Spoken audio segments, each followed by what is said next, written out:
today's Cape Cod Baseball League game. That ball well to right field. It is Adios, high, amigo. It is far, and it is gone. Holy cow. Zane Harris crushed that one. A long drive towards right center field, and it's gone in the trees. Hit from Braithwaite. Swung on and missed, and the ball game is over. The Harbor Hawks have defeated the DeCouta Kettleers. That one is a good long drive towards left field, and gone! You're listening to the Harbor Hawks Baseball Network. Harbor Hawks Baseball Network coming to you from Stony Brook Field in Brewster, Massachusetts. Lincoln Revill alongside Austin DeCouta. And Austin, we are ready for some Wednesday night baseball. It is a beautiful, sunny, hot day from Brewster, but it is a baseball day nonetheless. Yeah, Lincoln, it's good to be back after the off day yesterday. The Harbor Hawks got a chance to regroup, and hopefully they can find themselves back in the win column today. After a couple of rough games for the Harbor Hawks, we're going to be battling the Brewster Whitecaps. We're getting through some opening announcements here at Stony Brook Field. But before we go any further, we're going to toss it on down to our sideline reporter. Taylor, what do you have for us? I was just looking at the lineup. For us, Elliott will lead off. He did not play against Brewster last time as he just got here. And then Dylan Post will catch and back cleanup tonight. Looking at Brewster's lineup, they got a few new guys that we didn't see last time. Bud Thompson, who had that home run and back cleanup in last game, will hit in the 2 spot tonight, but it should be a good game. That it should, Taylor. An exciting game here tonight. The Harbor Hawks have battled the Whitecaps before. That game ended short as that was rained out in the bottom half of the 4th. And so we get a chance to redeem that game and finally finish it out. And we'll be right back after the national anthem on the Harbor Hawks Baseball Network.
Back here for the top of the first inning, the Whitecaps taking on the Hyannis Harborhawks here from Stony Brook Field. Once again, Lincoln Revill alongside Austin DeCouta, along with our silent reporter Taylor Farmer and producer Matthew Lawrence Noah.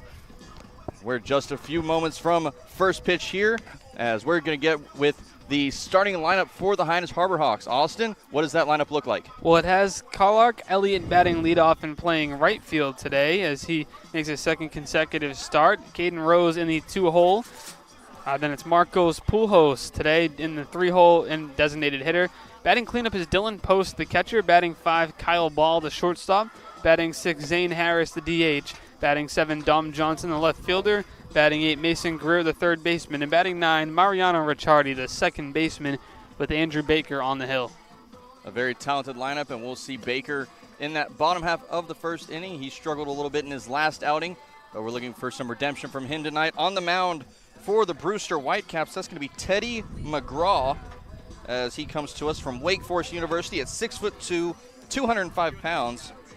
Stats on the season so far, a 2.08 ERA.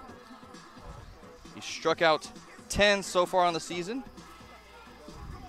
And he's currently sitting at 1-1 record as the right-hander is just about ready to go. We get the coming down signal from the catcher behind the plate. That's Curtis Byrne out behind the plate here is Clark Elliott just about ready to get underway. Wind starting to pick up here from Stony Brook Field, blowing out towards the left field fence.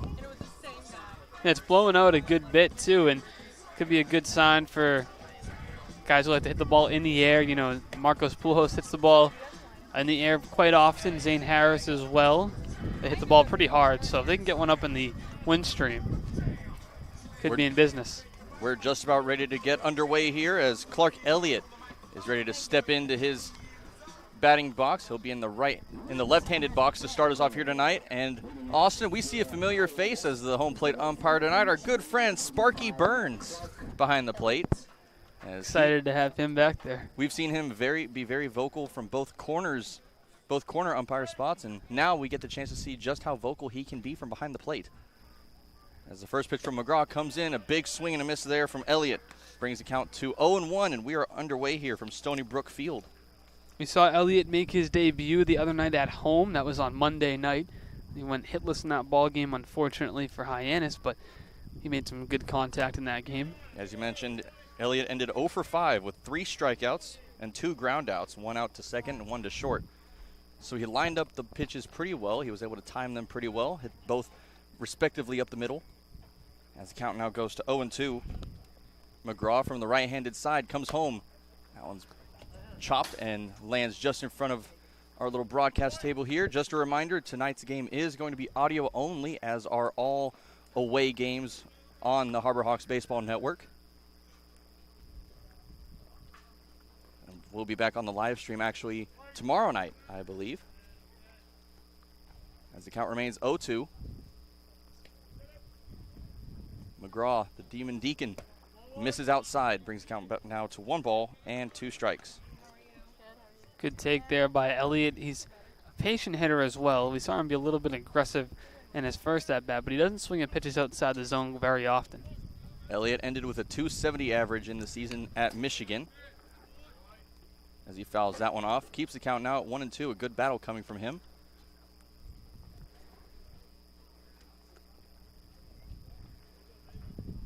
See where McGraw goes here. He's been heavy on the fastball early on. Wouldn't be surprised if he tries to snap off a breaking pitch.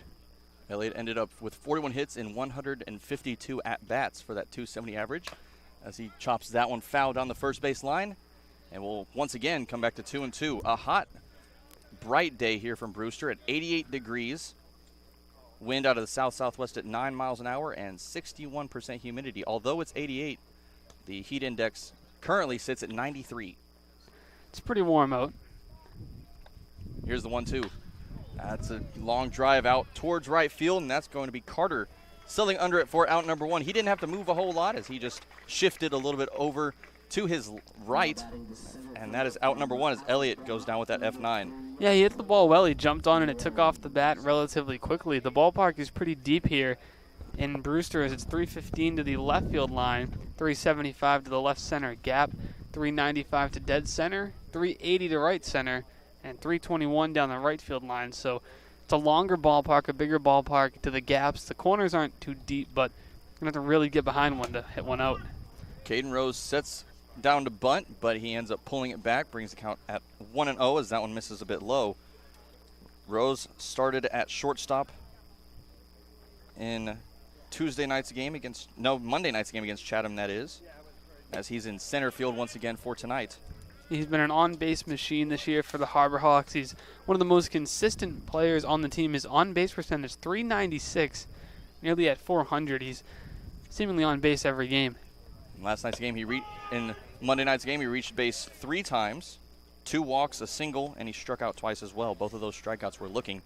Count now goes to 1 ball and 2 strikes after we hear the towering voice of Mr. Burns. I thought that was strike 3 call. It was so loud. Right? Yeah. Thought he was ringing him up. It was a very long strike call. Most of them just a little quick, like little grunt almost, but extends out. He extends his scream for about a second or two. The tiebreaker at 2-2. Swing and a miss. Rose goes down. 2 up and 2 down so far for Teddy McGraw, as now Marcos Pujols is going to come up to the plate. Pujols is going to be the DH in tonight's game for the Harbor Hawks, coming from Dayton University. I like Pujols' chances in this at-bat. He's put the ball in play much more recently, and he's very good at hitting the fastball early in counts, too. So McGraw's been featuring that fastball early here. He's been going a lot of fastball early onto these hitters, so if Pujols can get something early in this at-bat that's a fastball, I would not be surprised if he jumps all over it and puts it in play. Pujols at 6'1", 250 pounds. He has a .235 average so far on the season. After starting the season 0 for 12, his bat has been very loud for the Harbor Hawks in the past few games. Your team leader in RBI as well. He faces a 1-0 count as the pitch comes home. He lines that one foul. It hits off of the fence just in front of the home crowd here. A smaller crowd than we've seen for most Cape League games. It has filled out a lot more than what we thought around 4:30, but still not as crowded as we've seen most games. Here's the 1-1. That misses outside. 2 balls and 1 strike now to Pujols. Yeah, it's just so warm out today. Not as many people coming out to the ballpark for the 5 p.m. start, but still a decent amount of people here. This is the kind of weather that you get every day in Texas, minus the wind, pretty much. That one lined out towards right field. A sliding attempt from Bingham, and he can't make the grab, as that is Pujols with a 2-out single. And we now have our first base runner for the Harbor Hawks here. Yeah, I mean, coming out to the plate, Pujols had a good day in the cage in batting practice, and like I said, he really times up the fastballs well off right-handed pitching. And McGraw started him off with fastballs early, but left the breaking pitch a little bit up, and Pujols has his first hit to left field of the season. Did a nice job putting that one just a few feet in front of the left fielder. And that one is ruled a hit, as we have a runner on first now. That is Pujols. We've seen a bit of speed from him this season, as back against Falmouth, he got a bit of a jump on the 3-2 count, and then ended up scoring all the way from first. He did try to follow that up by stealing third against Wareham, but was caught stealing. He was. It was a close play, though. It was really close. It was close, He almost slid around the tag. Dylan Post now facing an 0-1 count with 2 away. Post in the left-handed box. Another guy who hits right-handed pitching pretty well. See, that is a high chopper down towards third. That's going to be picked up by Weiss. Throw is in time for out number 3. And the Harbor Hawks go down. They're relatively quiet as Pujols is the lone hit. He's stranded on first as we head to the bottom half of the first inning, tied at 0 on the Harbor Hawks Baseball Network.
Back here at Stony Brook Field for the bottom half of the first inning. We're scoreless after the Harbor Hawks went down quietly. Only one hit from Marcos Pujols in that top half of the inning, but we're just about ready to go here at the bottom of the first. First off, the starting lineup for the Brewster Whitecaps. Starting off is going to be Colin Davis out in center field, Jake Thompson at first, and Colin Davis, a little bit of info on him.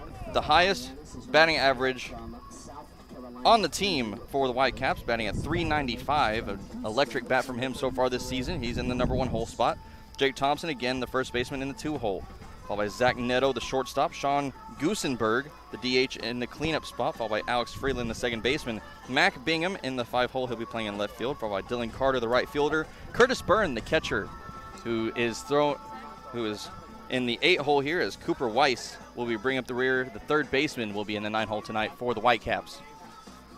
We're just about ready to go here as Colin Davis from Wofford College is walking up to the batter's box now. The senior at 6'1", 190 pounds. He'll be playing in center field, as I mentioned earlier. It's important for Andrew Baker on the hill for the Harbor Hawks to get off to a good start tonight. He's played well against this Whitecap lineup earlier in the season. His first outing, that wasn't official, but he did struggle last time out in his last appearance, so let's see if he can bounce back here. Baker 0-1 as this first pitch is going to be hit over towards third. Greer going to throw to first. The stretch from Harris is in time for out number 1. A good athletic play there from Greer and a good start to this inning for the Harbor Hawks. Terrific play there by Mason Greer, being vocal, calling that one off from his pitcher Baker, and just making a strong throw across the diamond because Davis runs well down the line, and that's just a great play by the third baseman. Greer showing off just how quick he can be, getting that first out and showing how fast his hands are there. A good stretch from Harris over at first base. As Baker ready to go with this first pitch now to Jake Thompson. The right-hander comes home. Misses a bit outside and low, ball 1. Thompson at first base tonight. From Oklahoma State University at 6 foot, 200 pounds. Batting .256 on the season so far. That one misses for a ball. One just slipped out of Baker's hand a little bit early. On warm days like this, and you'll see Baker with the sleeves up about halfway up his arms, a lot of the pitchers will wear long sleeves, even though it's 90 degrees, to prevent the sweat from dripping down their arms onto their hands. Because once it gets to their hands, they become wicked slippery, and you can't really grip the baseball. Now after a quick first out, Baker now with a 3-0 count to Thompson, looking for that first strike here. We've seen a lot of speed from Baker as he's in the windup. He comes home, misses up high, a 4-pitch walk to Jake Thompson, and an easy first runner for the Whitecaps as there's now a runner on first. And just fastball coming out of the hand a little bit early there as it misses high and above the eyes. So see if Baker can re-grip here, get a better grip on the baseball and attack the 3-hitter. Quite a few scouts here at Stony Brook Field watching Baker and the rest of this game. As we saw back at Judy Walden Scarafile Field, Baker can reach the upper 90s. We've seen him clock in at 98 a couple of times this season. First pitch is a called strike to Zach Neto. The count goes to 0-1. Neto will be at shortstop tonight. He's had a terrific season so far. Lincoln batting .300.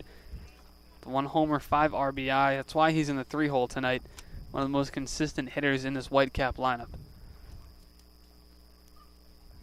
Baker from the stretch. Here he goes. He comes set, takes a look over at first. Comes home, a breaking ball, finds his own, strike 2. Very loud call there from good old Sparky behind the plate as the count goes to 0-2 with 1 away. See if Baker comes back with a fastball here. He just froze him on a breaking ball. He's had trouble locating the fastball so far in that first, or the second at bat, really. See if he decides to go back with it up top, try to jam Neto. Count at 0-2. Possibly a breaking ball here, but instead he throws it over to first. Catch by Harris, no tag. As Thompson in easily. Now, what do you think, Austin? You think he's going to go breaking ball here, or do you think he's going to stick with fastball? Yeah, I think fastball. If he can locate it here, you're ahead 0-2. It's a good chance to try to get somebody to chase up in the zone early on. He just showed him a breaking ball last pitch. but it was left a little bit too high. Let me see if he goes with the power fastball. Here's the 0-2. Another breaking ball hit up the middle. That's going to be off the glove of ball. That's going to go into center field. That's going to allow Thompson to reach third safely as there are now runners on the corners for Sean Gusenberg with one away. Yeah, he hung the breaking ball. It was the same pitch he threw the pitch before and hung it, but this time it induced a swing from Neto, who was able to hit it hard back up the middle. Tough play to make for Ball as it goes off of his glove, and it will be ruled a hit, Lincoln.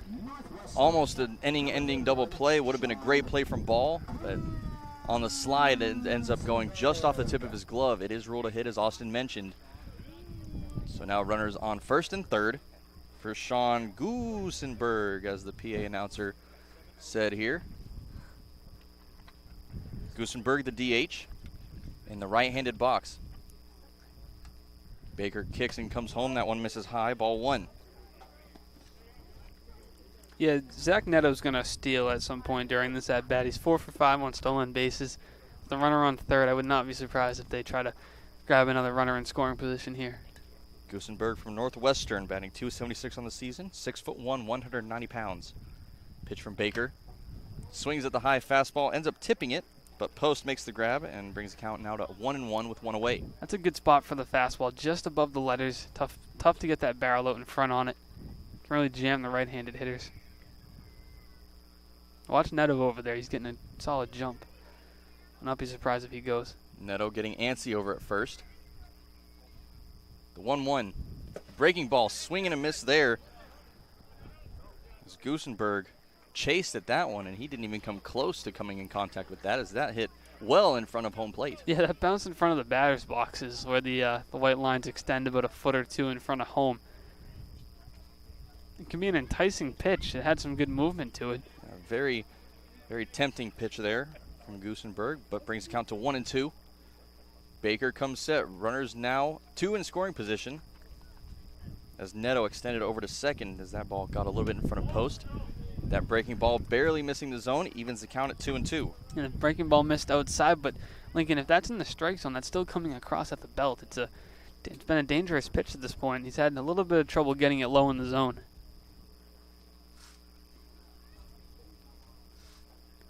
Here's the 2-2.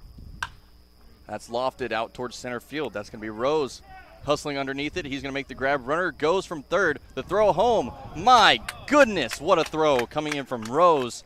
No runner comes in from third as Thompson's going to hold up. And that is 2 away. And Rose, Caden Rose out in center field may have just saved. He did just save a run. Yeah, coming in there. Caden Rose came into the year and had experience at shortstop. He had played a little bit of outfield here and there, but after showing off his arm earlier in the season a couple of separate times where he almost threw runners out, he is a dangerous outfielder with a deadly arm. I mean, that he can reach home plate from, a couple 100 feet out. He's got a great arm, and that's why he's in center field today with not only his arm but his range, saving a run there. And now Baker is 1 out away from getting out of this. Thompson started to go home from third, and if he would, I think he would have been out. That throw was a little offline, so it would have been close, but it definitely would have been a great play from Rose. That first pitch to Alex Freeland misses up high. It's going to bring the count to 1-0 with 2 away. It's just impressive, though, to see an infielder like Rose with such a good arm when you put him in the outfield, because you see a lot of guys now play different positions, but usually when you take an infielder, say Kike Hernandez on the Red Sox, and he's made some solid throws, but Caden Rose has an arm with distance on it, not just accuracy, but he can throw it far. So you usually don't see that. You see guys, like Hernandez, who can make a solid throw from the middle of the outfield, but Caden Rose is a guy who can really fire it from pretty deep out there and not need to cut. Yeah, and that ball from center field had quite a bit of speed on it, as that one, a check swing, hit up the third base line. Runner's going to score. Throw to first is in time, so no run will come across. As we head now to the second, as the Whitecaps go down, no runs, 1 hit, no errors, and 2 left stranded. Top of the second coming up on the Harbor Hawks Baseball Network.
Back here, top half of the second, coming from Stony Brook Field, home of the Brewster Whitecaps. We're about ready to go with the top of the second, but first, for your weekly review of everything Harbor Hawk, subscribe to the Birds the Word podcast. Host Harrison Meyers, Austin DeCouta, and myself, Lincoln Revill, break down all the action from the past week, interview players, coaches, and the people behind the scenes to bring you everything you need to know to be in the know.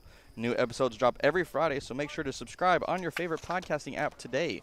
Now, a little bit of change to that, as our main host, Harrison Meyers, will actually not be on the podcast for a couple of weeks. He actually had to head back home for a personal situation, and so he'll be gone for a couple of weeks. So Austin and myself will be taking the reins for that one for the next couple of weeks. New episodes every Friday, so we'll be recording this Friday. We're scheduled to be in Bourne for that game.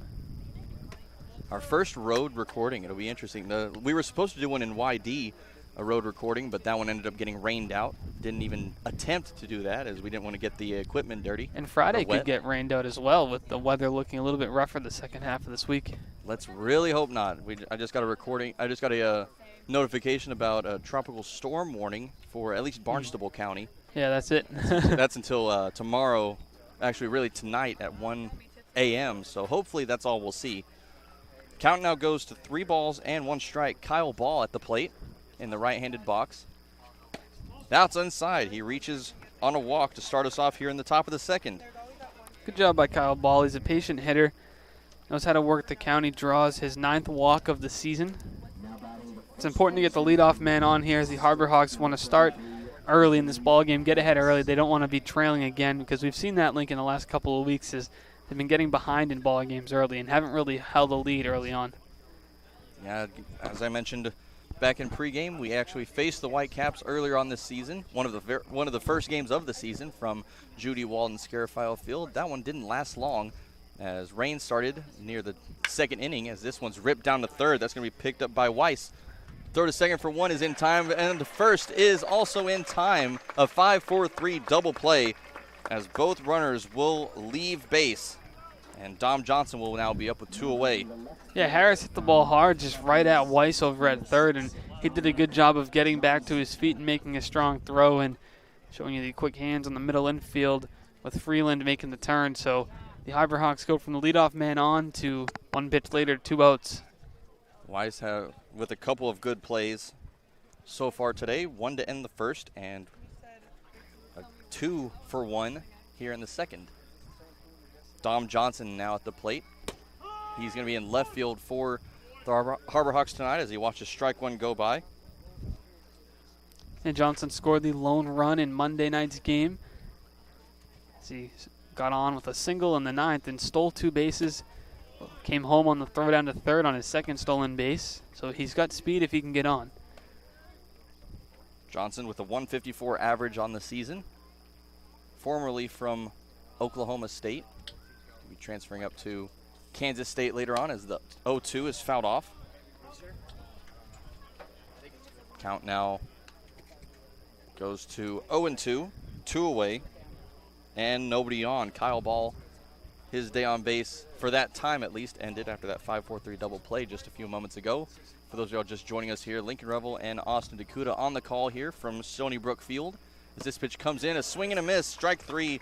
That ends the top of the second. Harbor Hawks go down, no runs on no hits, no errors, and now none left stranded as we head to the bottom of the second, scoreless on the Harbor Hawks Baseball Network.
Bottom of the second coming up here on the Harbor Hawks Baseball Network. Leading off in this inning is going to be Mac Bingham, the left fielder, coming from the University of Arizona, as Andrew Baker is back on the mound for the Harbor Hawks here. His first pitch, a little bit of a half swing from Bingham, as I don't think he meant to go around, but ended up fouling that one off anyway, bringing the count to 0-1. Once again, behind the plate, Dylan Post going around the horn here for the Harbor Hawks, going from left to right in the infield. Mason Greer over at third, Kyle Ball at shortstop, Mariano Ricciardi over at second, and Zane Harris at first as that 0-1 pitch finds the outside corner for strike two. 0-2 now the count, coming up to Mac Bingham. Out in the outfield, we're going to have Dom Johnson over in left field, Caden Rose in center, and then the newbie Elliott out in right. That is going to be Clark Elliott out in right field. The 0-2 misses just a bit high. 1 ball, 2 strikes, now the count. I've seen Baker throw the curveball about 6 times to this point, and 5 of them have been at the belt. So he's having a little bit of trouble getting that curveball down in the zone. And that one time where it wasn't at the belt ended up landing in front of the, ended up falling in front of the plate, in front of the batter's boxes even. See what he can do here. His off-speed pitches are a little bit of trouble commanding those. Count out even at 2-2. I'm going to call a fastball up high. He's gotten that one to blow by a couple of times. Went fastball. Over towards third. Greer throwing on the run over to Zane Harris for out number 1. Harris with another good stretch and a great play by Mason Greer once again. Yeah, he went fastball, but he went a little bit inside on the hands, a little bit lower in the zone. So Bingham just got on top of that one. But a good athletic play by Mason Greer to make the throw on the run across the diamond. One of the toughest plays to make in baseball, but he makes it look relatively routine. Now that'll bring up Dylan Carter. Carter out and right. He's had a couple of plays out there. Had one play, that is, the very first out of the game from Clark Elliott. That was a pretty routine play out there from him. 1-0 now the count as Baker comes in from the windup. Starts with his glove near his belt and then comes and covers his face partially. The 1-0 swung on and missed. Carter can't connect with that one. Count even at 1-1 with 1 away. Lots of ones across the board. 1 ball, 1 strike, 1 out. Both teams with 1 hit.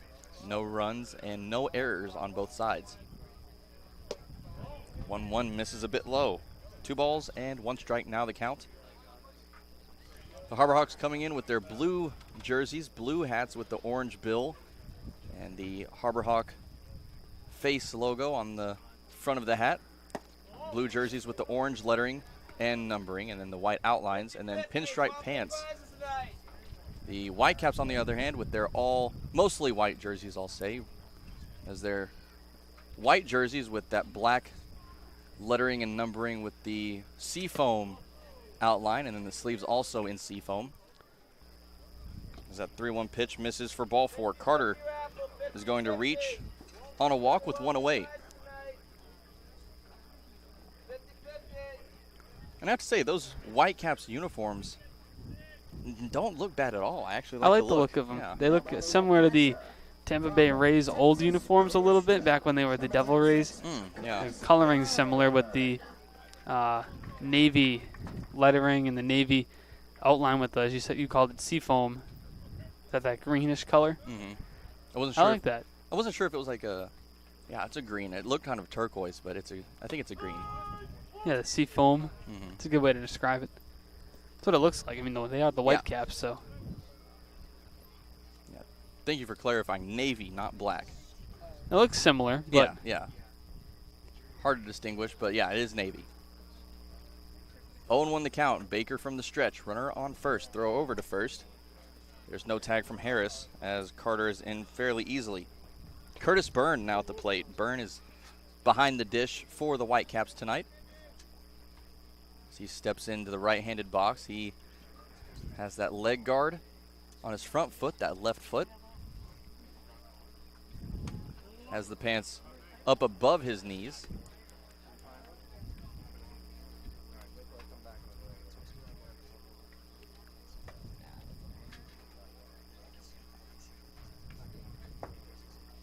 Baker's had some trouble with the location of his pitches as he has 2 walks in this ball game.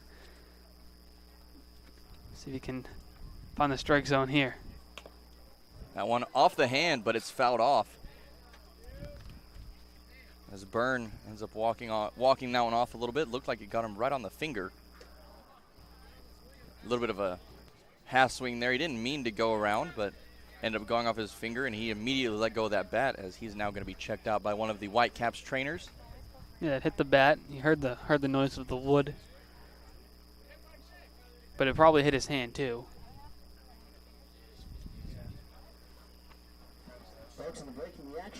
Yeah, one of the coaches, one of the trainers, and Sparky Burns, the home plate umpire, going to take a quick look at that finger, make sure he's okay.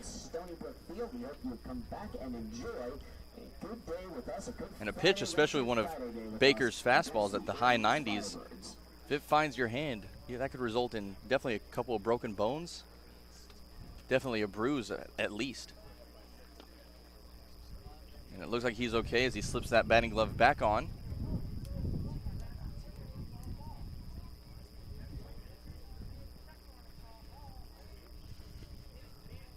And the coach trying to argue that that is not a foul ball. It is a foul ball. The hands within the rule book as part of the bat. So if it goes off your hand, it is a foul ball.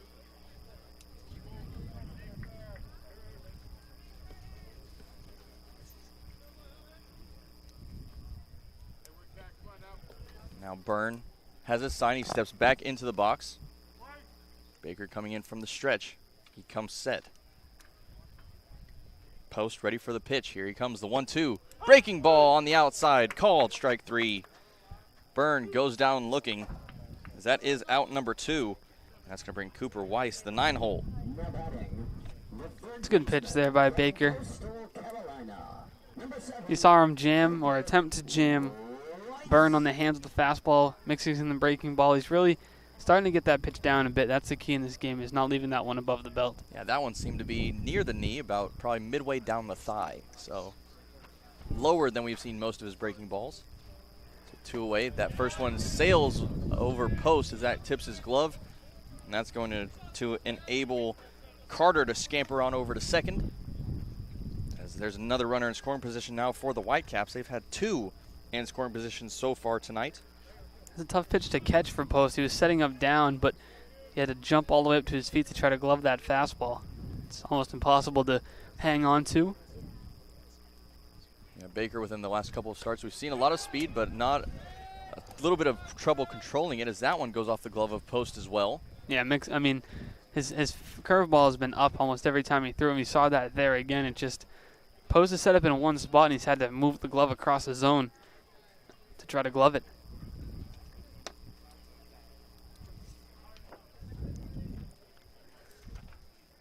Cooper Weiss from Coastal Carolina, the Chanticleers, as he's hitting with a 148 average so far. And he's used to that seafoam color, as Coastal Carolina, a very similar color on their school colors. Not quite the same, but a very similar color. And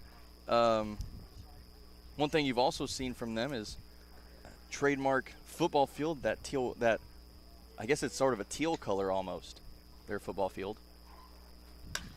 2-1, a long foul ball. That one's is towering, and that's going to go into the trees. Well, would have been a huge home run if it would have been fair, but instead that brings the count to 2 balls, 2 strikes, and 2 outs. He found every stitch of that baseball. Now, if I'm Baker, he just took that ball pretty deep into the woods. You're not going to throw that one again. No, definitely not. I'd go complete opposite here. Here's the 2-2. It is a breaking ball. Check swing. He did check his swing. It's a good idea. As if you can throw it in that spot, maybe 6 inches higher, you can get a swing. It was just, he thought about it. Just a little bit higher, you're definitely going to get a swing. Yeah, a very tempting pitch there. You'd rather miss low with that pitch though than miss high. So yeah. It's not a bad place to miss in the dirt. Count is full. 3 balls, 2 strikes, and 2 outs. Baker takes a look over at third.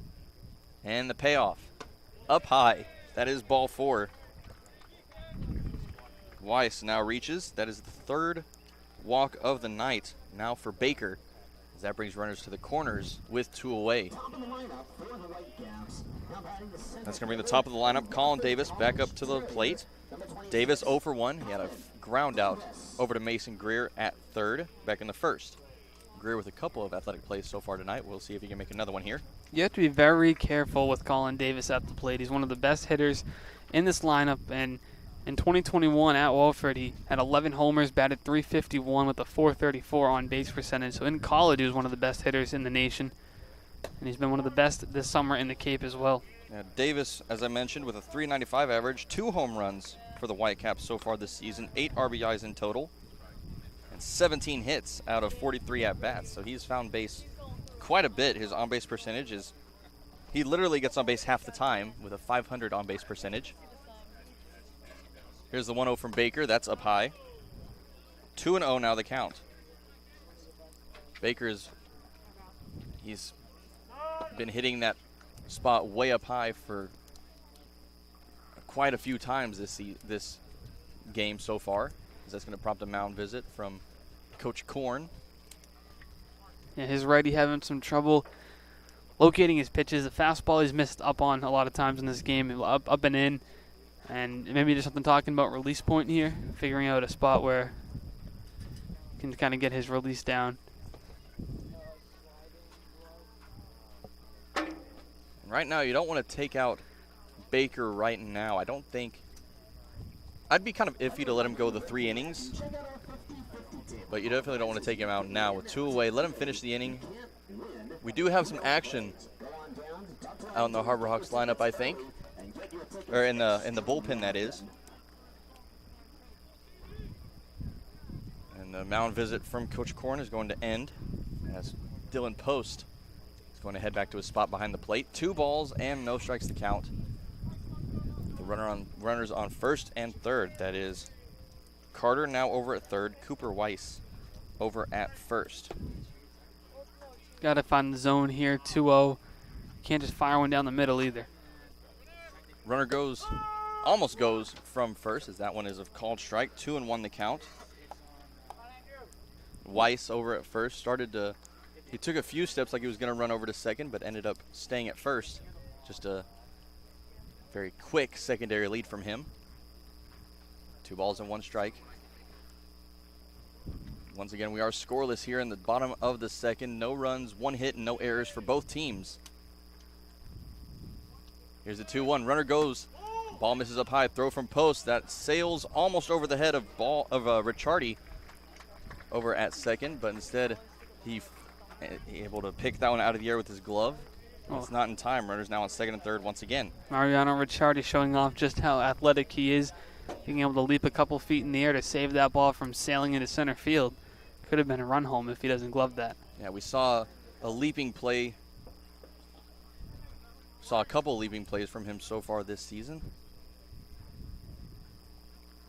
3-1 now. Baker brings it right down the heart of the plate, and that's lined into center for a base hit. Rose is going to field that one, throw home on its way, and that's going to score 2 runs for the Whitecaps as both Carter and Weiss come in. And the Whitecaps off to a 2-0 lead here as Davis reaches with a 2-out double. Or single, that is. It's really the walks that have hurt. I mean, you have Carter and Weiss coming home on both reaching base on walks, and that's what's going to come back to hurt you. As I mentioned a little while ago, 3 walks so far on the night for Baker, and 2 of those have resulted in runs. Whitecaps only with 2 hits. I'm going to bring up Thompson to the plate. Thompson represents the 3rd walk that Baker has allowed, as he was able to reach third back in that first inning. Breaking ball misses in the dirt. Good stop there from Post. Ball 1. So maybe the last inning we see Andrew Baker work. He's having some control issues tonight. Thompson batting .256 on the season. That has not changed after that walk that he received. Here's the 1-0. Runner goes. Post with another throw down to second. This one closer, but not in time. Ball making that grab, but he's not able to put the tag on in time, as that brings the count to 2-0. And a runner on second, Colin Davis with a stolen base. Davis has good speed at the top of the lineup, and there's a good throw by post, but not much you can do. He's just got a good jump at first. 2 balls and no strikes, now the count. Baker with the 2-0, another breaking ball that misses up high. 3-0 now the count. And what you want to do, what you don't want to do if you're Baker is give Thompson another 4-pitch walk like you did back in the first. He's definitely trying to work around him a bit. He's got a good power swing to right field here. Now Thompson he's 10 for 39, as that is another 4-pitch walk. Thompson is going to reach once again, and that is the 4th walk of the night for Andrew Baker. From the Camels of Campbell University, number 19, Zach. Now Thompson with an on-base percentage of .370 coming into tonight's game. That's gone up quite a bit, as he's reached base in both appearances tonight so far. And Zach Neto is going to come up to the plate now. He's at shortstop. At 1 for 1, he had a single back in the first. Whitecaps now leading 2-0 here. Baker brings that one home. That is fouled and hits post behind the plate. He's a little shaken up there. That took his mask off. Count goes to 0-1. Baker going to take this time to have a little chat with, or Post is going to have this chat with Baker. Just give himself time to be able to see straight once again.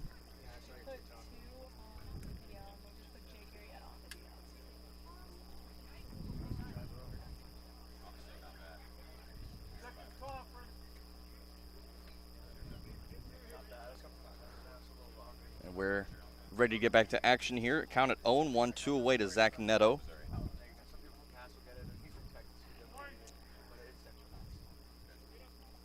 Neto from Campbell University, home of the Camels.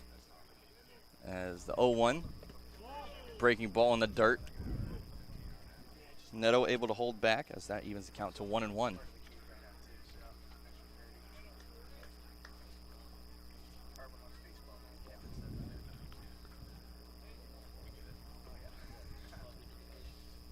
Stony Brook, a beautiful field here in Brewster. Trees surrounding the outfield fence. A very deep field as well. 395 to dead center, 315 down the third base line, and 321 down the first base line. We haven't seen anything hit too deep yet. Clark Elliott led off the game with probably the longest hit ball in fair territory, but nothing that's really threatened a home run with the deep gaps here. It's been more walks early on. Both teams getting on base a couple of times, just nothing coming of it. For the Harbor Hawks. 2-1 misses up high. 3-1 now the count. Baker in danger of walking his second straight batter. He needs to find the zone with this next pitch here. Like you said, Austin, we haven't seen very many long balls. The one long ball that we've seen so far coming earlier on this inning, actually, from I believe it was Curtis Byrne, who sailed one well foul, but it ended up going into the trees. As that is ball 4. Baker walks his second straight batter, and it looks like his day will come to an end as manager Gary Calhoun is going to make his way out to the mound.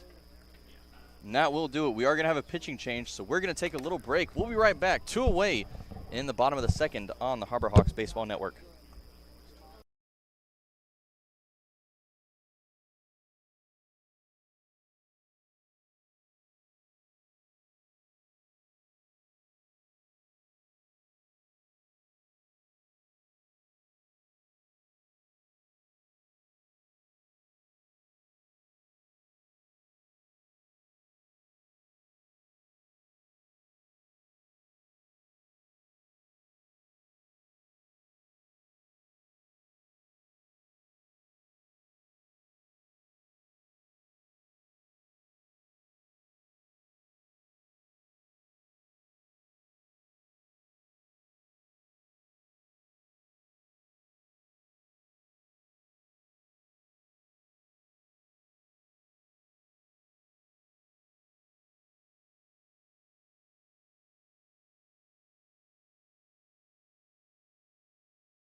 Back on the Harbor Hawks Baseball Network, coming from Stony Brook Field in Brewster, Massachusetts, for the conclusion of this second inning from Stony Brook Field, as new pitcher Austin Wallace is now going to be on the rubber for the Harbor Hawks. Andrew Baker's day is done, as his first pitch from Wallace finds his own for strike one. 0-1 the count with 2 away, as Sean Goosenberg is now back at the plate. He's 0 for 1 with a fly out back in the first. Rose able to make the grab on that one, as Rose ended up saving a run off of that fly out.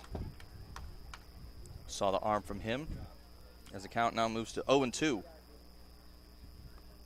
Goosenberg, the DH, sporting a purple leg guard on his left leg, wagging his bat, as that 0-2 breaking ball swung on and missed from Goosenberg ends the second.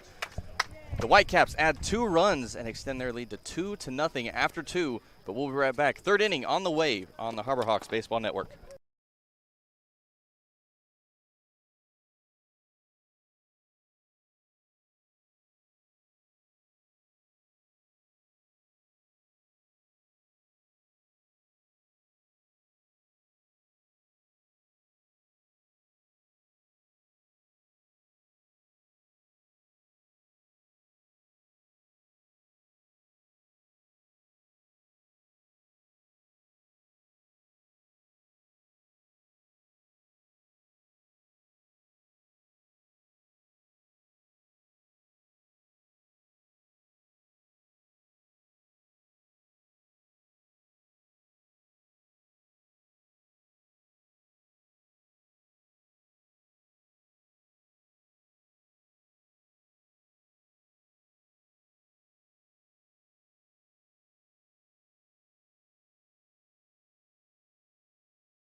Top of the third coming up, Mason Greer starting us off at third base. Mariano Ricciardi on deck, and Clark Elliott will be in the hole. The 8-9 one-hitters on the way for the Harbor Hawks, as Mason Greer is about to step into the left-handed box, that is.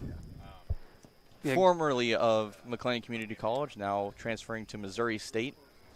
And Greer came into the year as a switch hitter, but after his collegiate season, he didn't get many at-bats from the right-handed batter's box. He said that he switched to just full-time lefty, even against left-handed pitching, because he said he's not really getting that many at-bats as a right-handed hitter, so he's just going to work on being a full-time left-hander, and we've seen that this summer here in the Cape.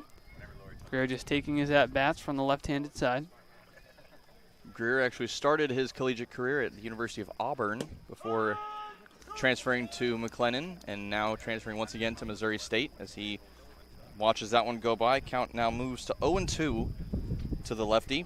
Mason Greer, the son of former Texas Ranger Rusty Greer, as that ball barely misses the outside, brings the count to 1-2. Now, Austin Rusty Greer has actually made his way to a few Harbor Hawks games this season. The last time I saw him in town, actually on Monday, I was able to get his picture and get a ball signed by him, so a very happy day for me.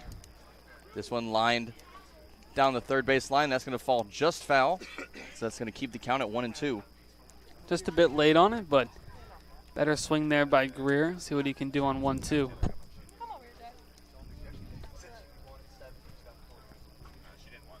Greer having a little struggle this season. 107 average. He sits at 3 for 28 on the season. He struck out 15 times, and he's sporting a 167 on-base percentage. Looking for some explosive hits from him. As that 1-2 just a bit outside. Evens count 2-2. Greer doing his best to battle here. He started out with an 0-2 count. He's watched 2 balls go by since then. able to foul off another strike as the 2-2 comes in. That one in the dirt. He's able to hold back from that one. 3-2 now the count. Greer putting up a good battle as Teddy McGraw is looking for his third strikeout of the night. McGraw started this game. He's in for his third inning of work as he's in the windup. Gets his sign from Byrne. Here's the 3-2. That's fouled off straight back. It's going to bounce over the head of Byrne and land just short of the press box. Count it 3-2 once again. McGraw's been really effective so far for the Whitecaps. He's been in the zone, been able to locate his pitches, and that's why he's worked 2 strong innings. The payoff, a ball ripped down the line, and that's going to go foul. He jumped all over that off-speed pitch to Greer way out in front of it, and that ball's fair. I mean, that's crushed. Yeah, if that ball's fair, that's he'll be running all day long. There's a little bit of an opening down the foul lines there. Yeah, if it gets out, it'll be ruled a double, unfortunately. This one ripped back up the middle. That's going to be through for base hit. Greer leading us off with a no-out double, or single, that is. Good grief. Made that mistake a couple of times tonight. A leadoff single for Mason Greer. Oh, good grief, Austin. Now Mariano Ricciardi is going to step up to the plate. The second baseman in the left-handed box with a runner on first. Greer has his first hit in quite a while. His first hit back on June 26th. The high chopper over towards third. That's going to be Weiss throwing to second for one. Over to first is not in time. Ricciardi able to beat the throw out. Greer not as lucky as he gets thrown out at second. Ricciardi reaches on a fielder's choice. And there's now one away here in the top of the third. Clark Elliott put a really good swing on a ball earlier in the ball game to lead it off, actually, on the fly out to right. See if he can pick up on that at bat earlier on and put something in play in one of the gaps. Ricciardi runs well at first base, too. Elliott looking for his first hit of the season. He's only had one appearance, made his debut back on Monday night. 0 for 5 on the season. He was able to register 5 at-bats in that game. Is that first pitch? Finds the zone. 0-1 the count. Once again, the extended strike call from Sparky Burns behind the plate. Our umpires for tonight's game: Mike Rabideau over at first base, Richard Cabral at third, and that's Sparky Burns behind the plate.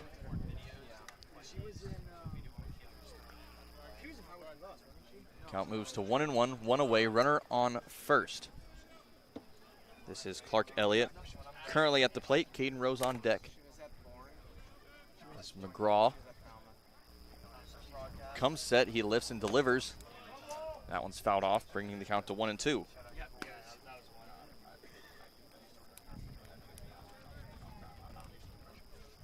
As we know, Harbor Hawks did not have a game last night.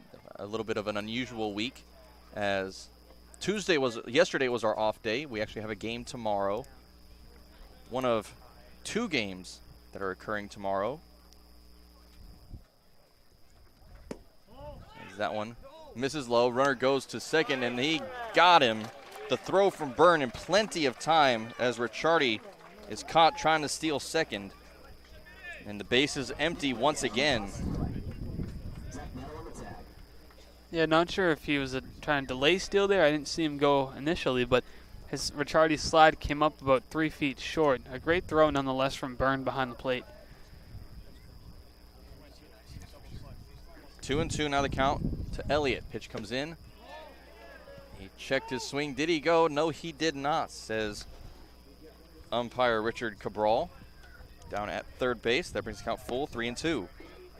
You missed the 2-2 with 2 outs there. I did, yes. But it was a ball nonetheless. Yeah, thank goodness. I almost made it bad there. As the 3-2 swing and a miss from Elliott. That first hit is well anticipated now, as he now goes to 0 for 2 on the night. And we head now to the bottom of the third. Harbor Hawks trailing 2-0 on the Harbor Hawks Baseball Network.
Bottom half of the third coming up as we are ready to go here. Alex Freeland going to start us off. Mac Bingham behind him on deck, and Dylan Carter will be in the hole. That is 5, 6, and 7 coming up for the Whitecaps, who lead the Harbor Hawks by a score of 2-0 here in the bottom of the third. This first pitch hit over to second. Ricciardi going to scoop that one up. Throw to first is gobbled by Harris for out number 1. Alex Freeland now 0 for 2 on the night.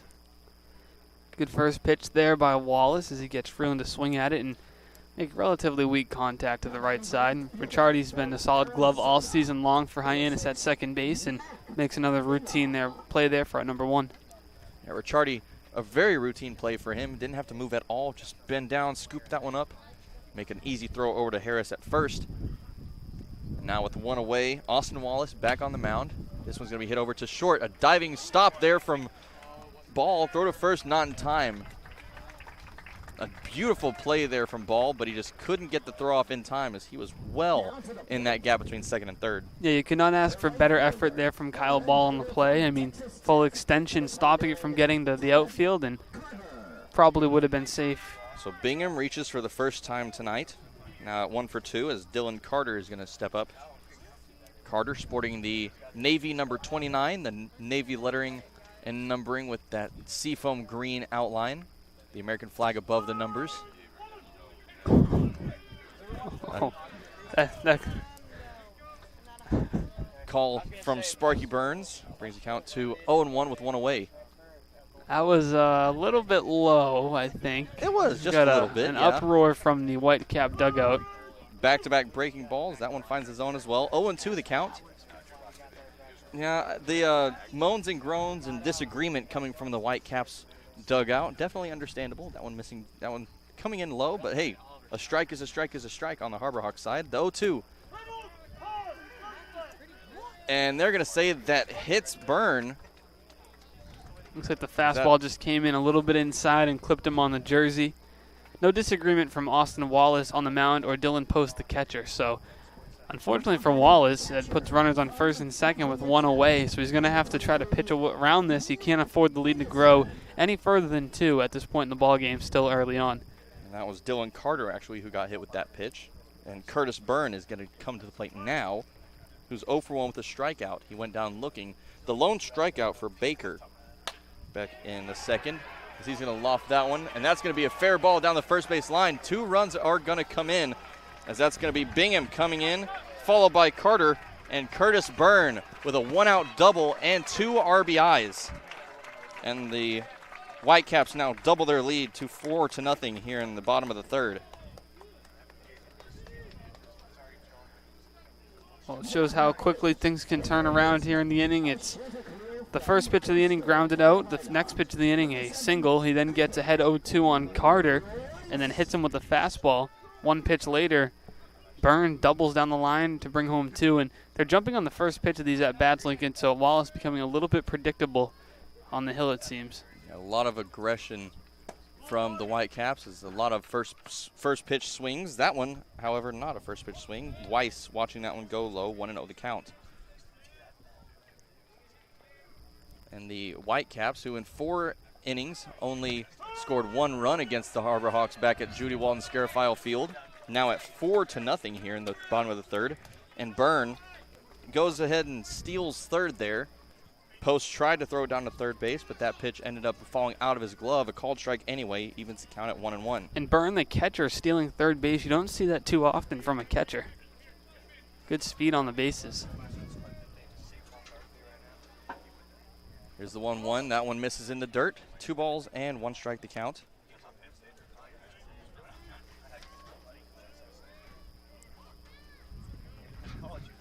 Now Byrne, that was his first stolen base of the season, actually. As that one misses, 3-1 now the count. The pitching struggles for the Harbor Hawks coming back to haunt them a little bit now, as 2 runs have scored in each of the past 2 innings so far. Here's the 3-1. Swing and a miss there from Weiss brings the count full now. 3 balls and 2 strikes with 1 away. This at bat has gone just about as far as it can go. Yeah, with the infield in here with one away just in the inning. If he can get Weiss here, that's an important note because the infield can go back and play normal. And that 3-2 pitch misses up high. A walk for Weiss. The second freebie from Wallace, that is, in this inning, as he hit Carter, and then just 2 batters later ended up walking Weiss. And after getting that first out to start this off here in the bottom of the third, the last 4 runners have all reached base safely. 2 by way of a hit and 2 by way of a free base, either by getting hit or by too many balls coming across. With 1 away, Colin Davis already with his 3rd appearance of the night, 1 for 2.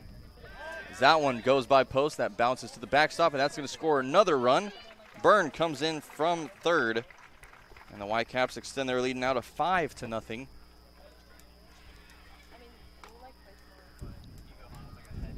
Meanwhile, Weiss extending now to 2nd. And all 5 runs scored have come between the 6 through 9 hitters on this team. So the bottom of the order has been the part that's been getting on base for the top of the order who's had the hits. And out of all 5 runs that have come across so far, only 2 of them have been hits, a single and a double from Bingham and Byrne. Meanwhile, Carter, who's scored twice, both times have been on walks. And Weiss, who's scored once so far on a walk, currently sits in scoring position once again. And the count to Davis now moves to 3-0. And I think we have some action. Yes, we do. I see some movement in the Harbor Hawk bullpen. Can't see who it is. The 3-0 pitch comes in, swing and a miss on that 3-0 count. You don't see the red light very often this season so far, but ended up giving him the red light on that, or the green light on that 3-0 count. Yeah. Yeah, it's the first time I think we've seen somebody swing on 3-0. I mean, at this point in the ball game, yeah, if you think you're getting a good pitch you're looking for, try to drive it. Why not? You're up 5. 3-1. That one hit over towards short. Another diving stop by Ball. Throw to first this time is not in time. The stretch from Harris not far enough, as another infield single from Colin Davis this time. And terrific effort by Kyle Ball once again. Full extension, showing off just how talented that glove is. And if that arm just a little bit faster, he'd have 2 Sports Center top 10 worthy plays, in my opinion. But now after that infield single, Jake Thompson is going to come back up to the plate. He's been walked twice so far this game. No at-bats so far, but he has 2 appearances on the night. Runner goes from first. That one misses up high. Post with the throw down is not in time. Davis over to 2nd now. Runners on 2nd and 3rd for Thompson. 2nd stolen base of the night for Davis.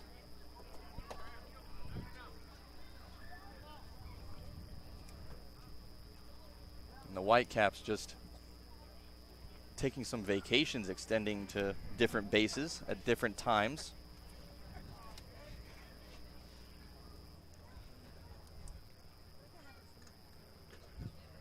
Thompson with the 1-0. That breaking ball finds the zone, evens the count at 1-1.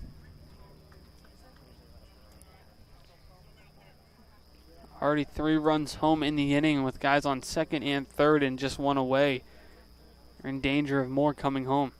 Infield is in. Everybody on the grass. Thompson fouls that one off. Straight back to the press box. Brings the count to 1-2 with 1 away.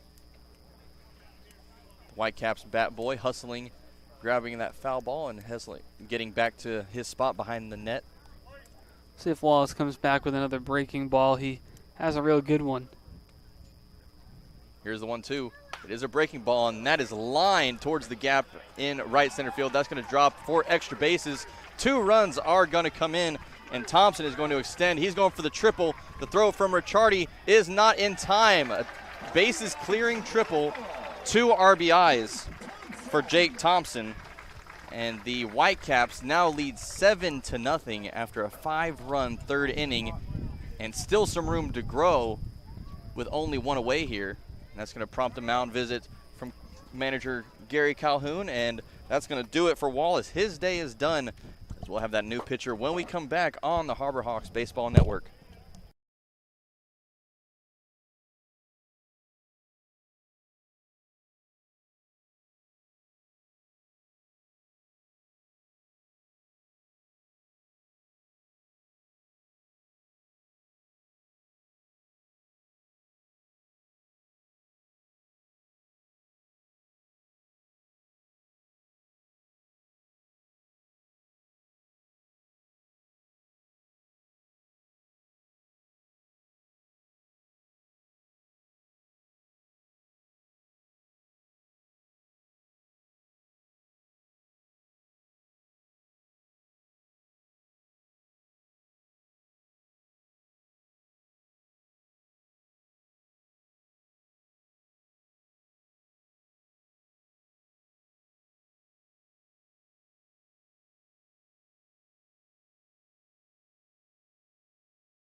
Coming back now to finish off the bottom of the third. Still one away, so we have a little ways to go before this third inning ends. Whitecaps have extended their lead now to 7-0 after a five-run bottom of the third inning.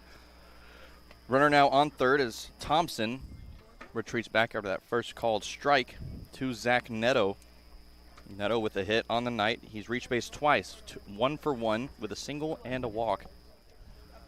As now new pitcher Nolan Crisp, the lone back nine bully, coming in. Not the back nine, as it's only the third inning. But his fellow bully Trey Braithwaite actually just left us last night. Have to change his name. No longer a back nine bully. He's here in the third inning. That's a long drive back towards center field, nearing the wall, and that is gone. A 2-run long ball coming from Zach Neto. And the Whitecaps now lead 9-0 against the Harbor Hawks. Yeah, you want to talk about timing up a pitch perfectly. He sent that directly to the batter's eye in center field, and Neto got one at the belt and did not miss it. That was just beautifully struck, and it extends the Whitecap lead even further. Yeah, that's not the first at-bat that Nolan Crisp would have wanted. But after that, Whitecaps have scored 7 runs in this inning, now leading 9-0 off of 7 hits. And the 9th man they've sent to the plate this inning, so. And Goosenberg sends that one into left field for a base hit. All right, gonna have to scratch out some numbers on the scorebook. And this is something that I hope that it would never come to. This is the first time, I think, that it's happened against the Harbor Hawks. We've done it one time with our team, but I think this is the first time it's happened against us.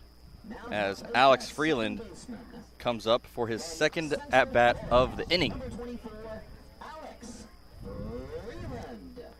And a double play here to stop the bleeding for the Harbor Hawks would be amazing here, as Goosenberg stands on first, one away. Crisp, the right-hander, comes home. That finds the zone for strike one. The Whitecaps have just been hitting fastballs really well tonight, and a lot of the Harbor Hawks utilize a solid fastball, and they've struggled with their breaking pitches so far. Crisp, the third pitcher of the ball game. That one's a high pop-up down in front of, foul territory that is, down the third base line. And Greer called everyone off trying to make the grab, but ends up slipping, and he can't make the catch. Count now to 0-2. He was worried about Dylan Post on that play, it looked like, as he kept taking his eyes off the ball for about a half second and looking at Post to see where he was, and I think that caused Greer to lose the ball. Also, the shadows are a little bit tough, but I think he kept checking in on his catcher to see where Post was and making sure they weren't going to collide. Yeah, shadows down the third base line starting to creep onto the field as the sun starts its descent over the horizon. May end up running into some daylight trouble here from Stony Brook Field. Brewster, one of the 3 teams without lights this season, along with Catuit and Yarmouth Dennis. And the 0-2, swing and a miss there. Freeland goes down for the 3rd time tonight. He's made both outs this inning. Freeland with a ground out to second on the very first pitch of this inning. And now a strikeout as Mac Bingham is going to come in. 1 for 2 with a ground out and a single. He's reached home. 7 of the 9 batters so far have reached home for the Whitecaps this inning. There's a throw over to first, not in time. Harris with the tag. But Goosenberg back in safely. Crisp from the stretch. His throwing arm, that right arm dangling in front of him. He comes set. Check swing. Coming in from Bingham. Brings the count to 1-0 with 2 away.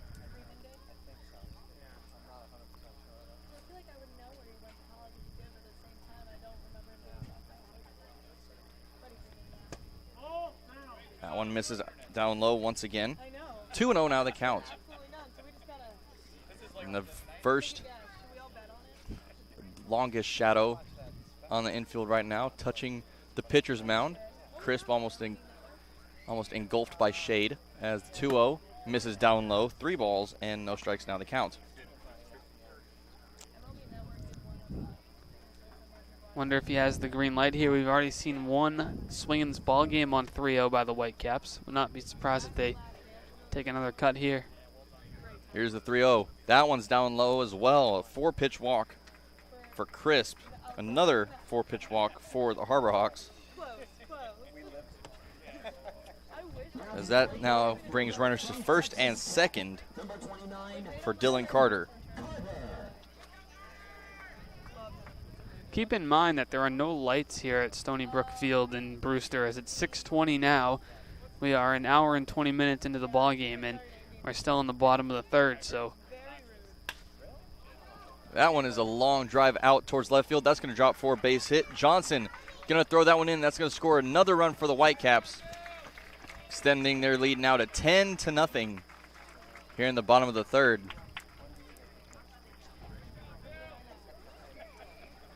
yeah, 8 runs home in the inning. Unfortunately for the Harbor Hawks, they're just, some days the bats are hot, and right now the Whitecaps are racing to the bat rack to get up to the plate. They've already gone around the order once in this inning. They're 3 batters into their second time around as Curtis Byrne is going to step up. He's actually going to be pinch hit for. This is Nick Biddison coming in to hit for him. Biddison getting his first plate appearance of the night. I believe he's faced the Harbor Hawks that one time where the game ended up being canceled. How is his uniform dirty? He hasn't been in the game, but he's covered in dirt. His first at bat. I think maybe he came into pinch run earlier and we missed it. I'm not sure, but That yeah, may have been it. That's my best guess. that is a we may have filthy- missed the pinch run. Yeah, that is a filthy uniform for someone that hasn't had an appearance that we know of. The one from Crisp comes in. That finds his own. Strike 2.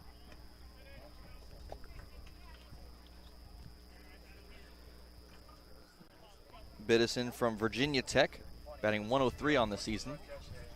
The Virginia Tech Hokies, as I believe it's called. Here's the 0-2. That misses a bit low for ball 1.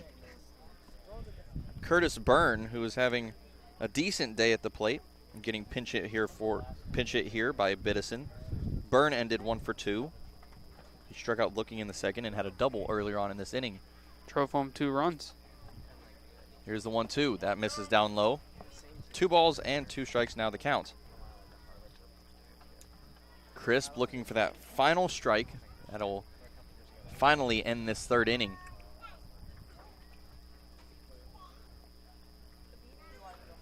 Twos across the board. 2 balls, 2 strikes, and 2 away. The pitch is fouled. That heads out of play. Heads up being called as that keeps the count at 2-2.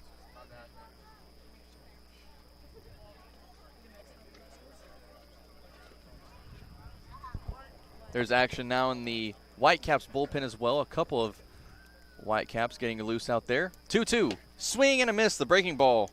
Biddison goes down swinging, and that finally ends the 3rd as the Whitecaps extend their lead to 10-0. But before we take a break here, heading to the 4th, we're going to toss it down to our sideline reporter, Taylor Farmer. Taylor, what do you have for us? Thank you, Lincoln. While the Whitecaps are making it look easy to hit the ball, it's often said that one of the toughest things to do across all professional sports is to hit a major league fastball. And looking at some major league stats, coming in at number 5, the hardest balls to hit, Marco Gonzalez fastball. At number 4, Dallas Keuchel's cutter. Then Zach Davies changeup. Number 2, Adam Wainwright's curveball. And then number 1 hardest ball to hit is Denelson Lamette's slider. And, you know, I knew I couldn't throw 90 miles per hour, but the other night at our home game, I got out there with a gun, threw a couple of pitches, and it wasn't as fast as I thought it would be. Former college athlete, thought I could do a little bit better, but I just give a lot of credit to these pitchers out here on the mound. They make it look easy, and they're putting in a lot of work, throwing a lot of pitches at a fast speed, and just credit to the batters at the plate connecting on these balls. Now, Taylor, you mentioned that you were a college athlete. What sport did you play? Was it volleyball? Yes, it was volleyball. volleyball. You've told us this before. Yeah, Yes. I just wanted to clarify that. Yes, Cool. it What was position were volleyball. you? Libero at Presbyterian College. Whoa, interesting. A little jack of all trades, I guess. Yes, for sure. All right. Well, thank you very much, Taylor. We'll be right back after this short break on the Harbor Hawks Baseball Network.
Coming back now, the top of the fourth coming up after a very long third inning. The Whitecaps now leading 10-0 as this first pitch from Caden Rose is lofted. That'll stay in the infield as that is Trey Faltine making the catch for out number 1 at center field. At short as he came in for Zach Nato.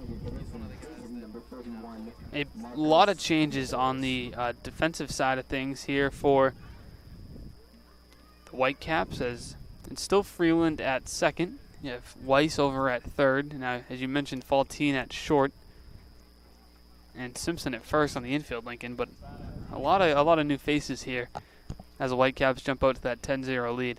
Yeah, we mentioned Simpson and Faltine at first and short, and then also in center field now, Porter Brown coming in center in place of Davis.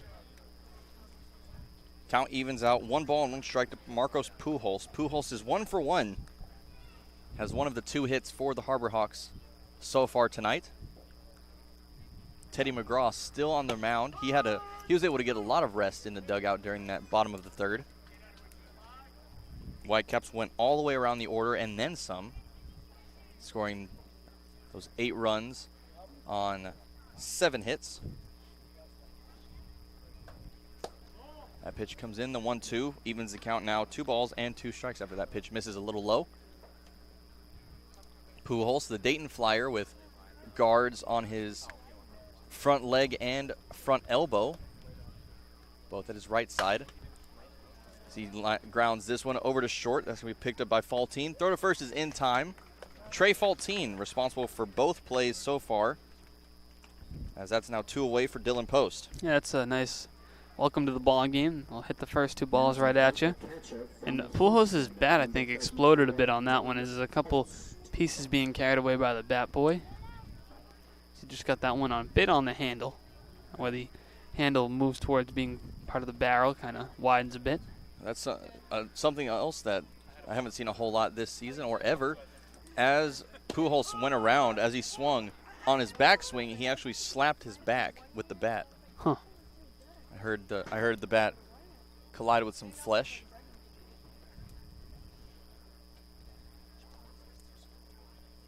McGraw with his 51st pitch on the way. 52nd, that is. As the 0-1 chopped right back to him. This is a easy third out to end the top of the fourth very quickly. No runs, no hits, no errors, none left stranded as we head now to the bottom of the fourth. Harbor Hawks chasing 10 on the Harbor Hawks Baseball Network.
Bottom half of the fourth, Harbor Hawks chasing 10 on the Harbor Hawks Baseball Network. Lincoln Revill alongside Austin DeCouta ready to go for the bottom half of the fourth. That's Cooper Weiss starting us off, followed by Colin Davis and Jake Thompson, the 9-1-2 holes. Coming up for the Whitecaps, that's Cooper Weiss in the right-handed box at the very back of the box. Fouls that one, and that almost hits a camera for the Whitecaps. One of the Brewster interns having to lift up his tripod and jump out of the way of that foul ball. And a couple of fans also having to jump out of the way of that one, as some bleachers down the third base line, no protection there, as a number of fans are just sitting near the warning track, just having a good old time. Count at 0-2. Nobody out. There's some action in the Whitecap bullpen as the 0-2 swung on and missed a breaking ball to Cooper Weiss. He goes down for the first time tonight, goes down swinging for out number 1. Good pitch by Nolan Crisp. He's settling in a bit, working in his fastball on the breaking pitch there. Head 0-2, keeping the hitters off balance.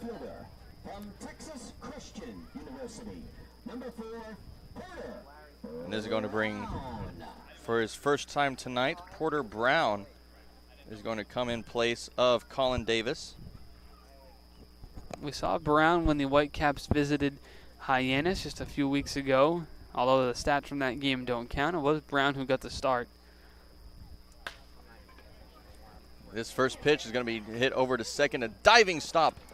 Nice play. At second from Mariano Ricciardi. The throw to first is in time for out number 2. A beautiful play from Mariano Ricciardi. Great play by Ricciardi, getting to his feet in time to make a good throw. And a nice pick by Zane Harris. You can't forget the first baseman. A nice job digging that one out. And it's an important quick 2 outs there for the Harbor Hawks, who need to bounce back after 8 runs came back home last inning. It's important to turn things around here. Every batter in the Whitecaps lineup got their turn at the plate back last inning, as the Whitecaps scored 8 runs on 7 hits. 7 of their 9 hits happening just in that third inning. Count now at 1-1 as that one up high and inside to Jake Thompson. Count now goes to 2-1. Thompson 1 for 1 as he flies that one. That's going to head out of play down the first base line. Little souvenir for one lucky fan. A couple of kids chasing that ball down as the count now moves to 2-2. 2 away. Thompson, as I said earlier, 1 for 1. He's walked twice and also has a triple. At 2-2. Gets past post. That one tips his glove, but he can't get under it. 3 balls and 2 strikes the count.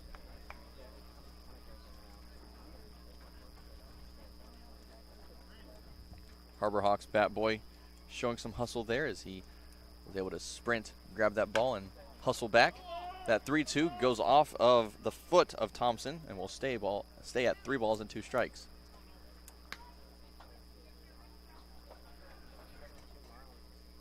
The wind still moving as it has all game long. The old Stars and Stripes waving back in center field, waving towards left field, as that is ball 4 to Jake Thompson. He's going to reach with a 2-out walk, the first base runner for the Whitecaps here in the bottom of the 4th.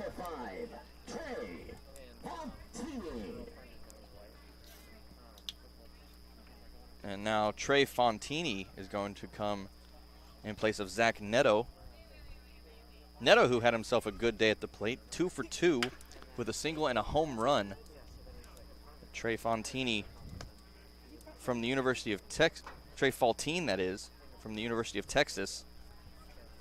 And Faltini just entered the game at shortstop last inning and made the first 2 plays hit to him. He's already been welcomed into the ballgame, now gets his first turn at the plate. One of the only Whitecaps with the uniform that looked like it just came out of the washer machine. Most of the guys already have dirt all over him from diving all over the bases. Faltine with a black guard at his right foot as he swings at that one. Can't connect. 1-2 the count. Faltine, as I mentioned, the Texas Longhorn. The Longhorns making a trip to the College World Series. Their season, their time there ended a little short as the 1-2 misses up high. Evens the count. 2 balls, 2 strikes, and 2 outs.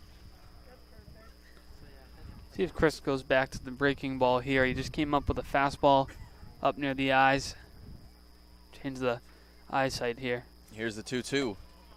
That one gets past post. That ball in the dirt. An easy walk over to second now for Jake Thompson as he extends. Well, it was a breaking ball, but it wasn't located where Chris wanted it, and that's a tough pitch to block for Dylan Post.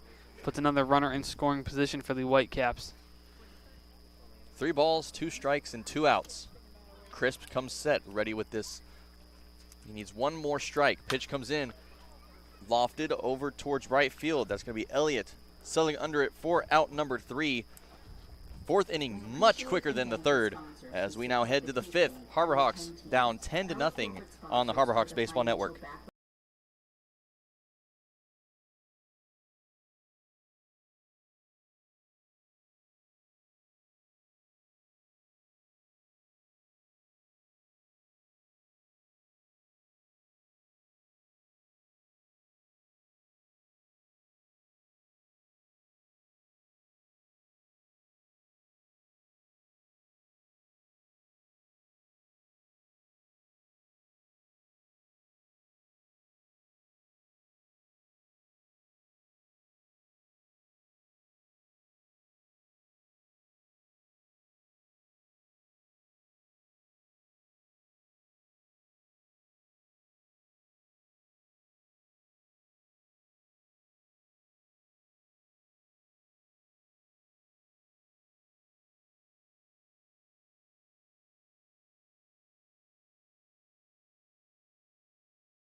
Back here, top of the 5th, coming up from Stony Brook Field.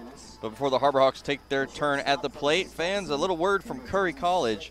Curry College is where you go to become anything you want. Curry prepares students to engage in successful careers with learning beyond the classroom. Explore undergrad programs, NCAA Division III athletics, and continuing education and graduate studies, including 5th year's master's programs at www.curry.edu. This first pitch is going to be lofted out into right field from Kyle Ball, and that is brought in by Carter for out number 1. Very quick first out here in the top of the 5th. I like to see the Harborhawks being aggressive here at this point in the ball game, down 10. Try to jump on something early in the count and make something happen. That was one of the better swings we've seen tonight from Kyle Ball. Ball reached base back in the 2nd with his first at-bat, but not as lucky for that at-bat as Zane Harris steps to the plate. Harris 0 for 1. He grounded into a 5-4-3 double play back in the 2nd. Ended Kyle Ball's time on base a little shorter than he would have liked, as the 1-0 misses in the dirt, brings the count to 2 balls and no strikes now. Now Harris came into tonight's game with a 188 average from Wright State University. That's gone down just a little bit, as the 2-0 is a called strike, bringing the count to 2-1. And with that strike call from good old Sparky Burns behind the plate, you would have thought that that was 0-2 before that strike came in, but instead 2-1 now the count. 2-1 lined and hitting underneath the bleachers, the open bleachers down that third base line. Zane Harris came into the season as one of the best hitters in the nation. named to the 2021 East ABCA Rawlings All-Region Second Team, the 52nd hitter in the nation by D1 Baseball. One of the most talented hitters in this league. Chops that one over to first, picked up by Simpson, and that is out number 2. An easy little grab there for the new first baseman. 2 up, 2 down now. Kyle Ball went down with an F9. Zane Harris with a 3 unassisted. For those of y'all keeping score in your scorebooks at home. And with 2 away, Dom Johnson is going to step to the plate. Johnson is 0 for 1. Went down hacking his first time back in the second. First pitch from new pitcher Ryan Cordona. Misses down low for ball 1. And you couldn't ask for a better start from Cardona out of the bullpen, retiring the first 2 batters, picking right up where McGraw left off after McGraw leaves the game with 4 scoreless innings under his belt. Just 2 hits allowed on the day. Cardona at 6'1", 205 pounds from Marist College with a 1-0 record, sporting a 1.59 ERA. This is his 3rd appearance of the season. He's thrown 5.2 innings so far, giving up 6 hits, 1 run on those 6 hits. That run was earned, and he's walked 4 and struck out 5.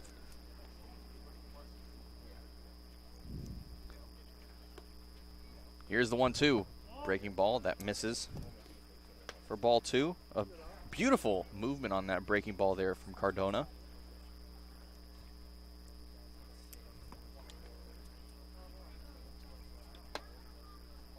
See if the hat still has its magic. 2-2, 2 away. Swing and a miss. Johnson goes down. That ends the top of the 5th. 3 up, 3 down once again for the Harbor Hawks as they trail 10-0 heading to the bottom of the 5th on the Harbor Hawks Baseball Network.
And we're back. Bottom half of the 5th coming up here from Stony Brook Field. The Harbor Hawks trailing 10-0 against the Brewster Whitecaps. And in the bottom of the 5th, it's that time, as we've done all season long. Austin, it is your time to take over play-by-play duties for the rest of tonight's game. So take it away, my friend. Thank you very much, Lincoln, and great job as always. Thank you very much. New pitcher on the hill for the Harbor Hawks as Evan Webster, the left-hander from Louisville, takes over. Webster's making his 4th appearance on the season. He's fired 4 2/3 scoreless innings to this point, with 7 strikeouts and no walks. As a pinch hitter at the plate now as well, as it's Spencer Jones. He'll take over for Sean Gusenberg. Jones coming from Vanderbilt. Vanderbilt Commodore just ended their time at the College World Series. Stands at 6'7". Wow. The 2-1 from Webster is a fastball at the knees, a called strike. The count evens up at 2-2. Harbor Hawks looking for a couple solid innings out of the Louisville lefty, trying to limit the Whitecap offense from adding anything more. As that one's grounded down the first base line, Harris picks it up on a hop, but it's foul, so the count will hold at 2-2. The Whitecaps have unloaded their bench, as a couple of starters have been taken out of the game for the time being. We'll see who else comes in, as that one's lined down the first base line. Foul again. Count holds at 2-2. A couple of foul balls in a row.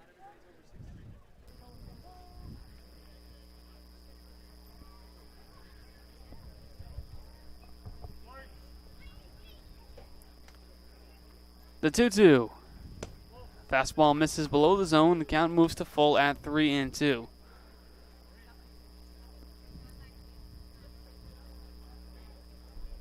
And this is a count nobody in this game not familiar with, as we've had quite a few of these so far tonight.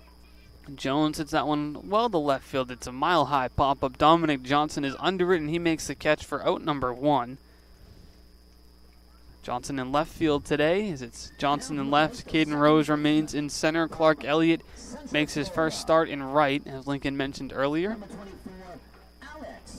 Good catch from Johnson out there in left field. He didn't have to move very much, but he had to track that ball for quite a while, and it's a lot harder to do than it seems. Very good play from him out there. In steps Alex Freeland for the 4th time tonight. He's 0 for 3. First pitch swinging. That one's a shallow pop-up to right field. It's going to drop for a base hit, and he just hit that one into no man's land, and a tough play to make it for the Harbor Hawks. And Freeland's going to reach base for the first time in the ballgame. Yeah, Ricciardi had that ball pretty early in that run. He could have made the throw over to first for out number 2 had someone been there, but Harris and Webster ended up moving a bit towards that little gap out there, and so nobody was at first to cover for the out. In steps Mac Bingham, the left fielder from Arizona. Webster retired the leadoff man of the inning, allowed a single as you just heard, as Alex Freeland blooped it to right field. So Freeland on first. Bingham at the dish with 1 away. Webster, a 6'4" left-handed pitcher from Louisville. It's an effective fastball and an off-speed breaking ball. The 1-0. That misses below the zone. 2-0. Bingham had a outstanding season at Arizona. Hit 361 on the season with a home run and was named a freshman All-American. Decorated player coming here to the Cape leading in. All the guys on every roster around the league, the 10 teams, they all have these decorated resumes and miles of accolades on their career pages. Bingham was actually selected in the 40th round of the 2019 MLB draft, selected by the Chicago Cubs straight out of high school in that 2019 draft. One of many players in the game that have been already drafted, but decided to go to college, as the 3-0 misses below the knees for ball 4. Just purchased a large XL wave hat.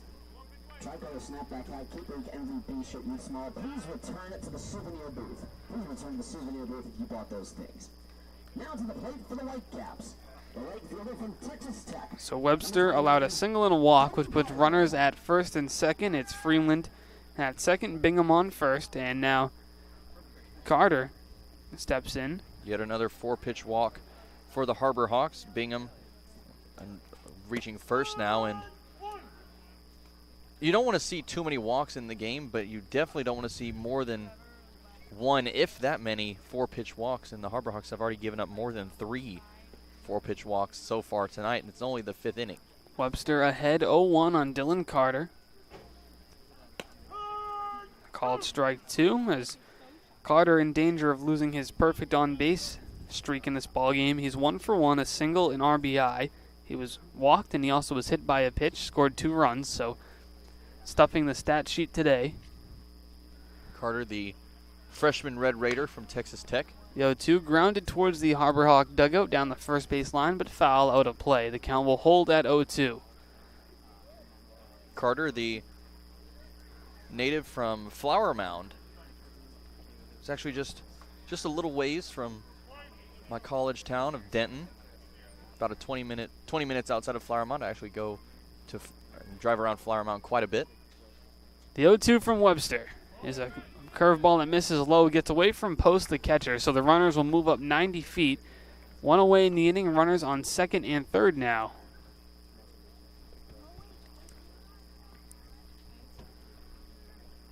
The count 1-2 to Carter.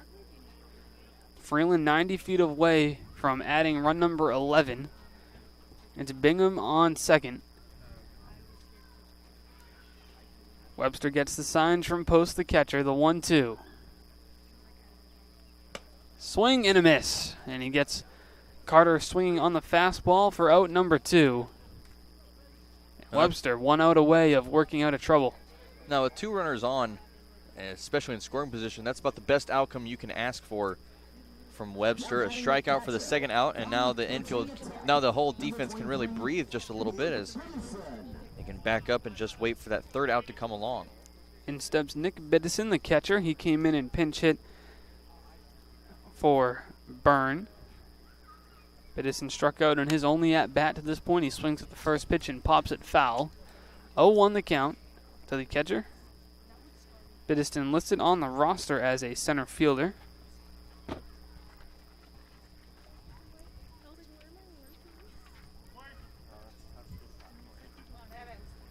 Webster comes set. Runners on second and third. A dangerous spot here for Hyannis. The 0-1 is popped foul out of play. 0-2 the count as Webster's ahead again on back-to-back hitters 0-2. A quiet night here at Stony Brook Field in Brewster, Massachusetts. Austin DeCouta and Lincoln Revill here with you at the broadcast table. Decent amount of fans. The crowd is filled out here throughout the early innings. Now in the bottom of the 5th. The 0-2 misses for a ball, 1-2 the count. No lights here at the field. It approaches 7 o'clock. We're in danger of not squeaking out a full 9 tonight, depending on the pace of the remainder of the innings. I wonder if that's happened this season for any of the other teams where a game hasn't gone the full 9 because of a lack of daylight.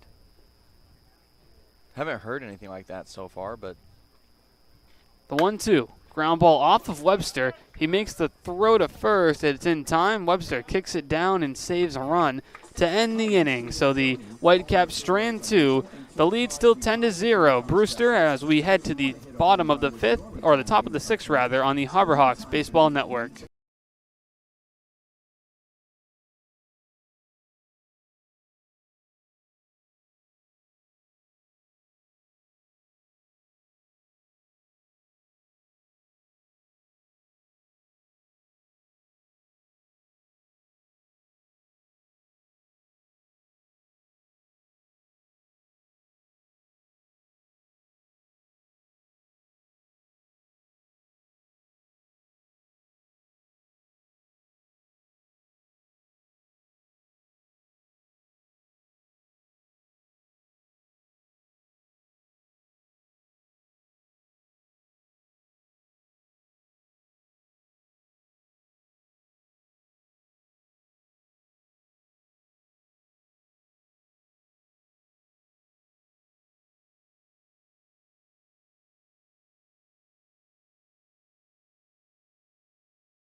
Back here for the top of the 6th inning, Austin DeCouta and Lincoln Revill with you at the broadcast table. As a new pitcher on the hill for the Whitecaps, it's the left-hander from Louisville, Michael Prasecki, as we now have a battle of Louisville lefties with Evan Webster in the game for the HarborHawks and now Prasecki in the game for the Whitecaps, as the Whitecaps lead it 10-0. 10 runs on 10 hits, no errors for Brewster.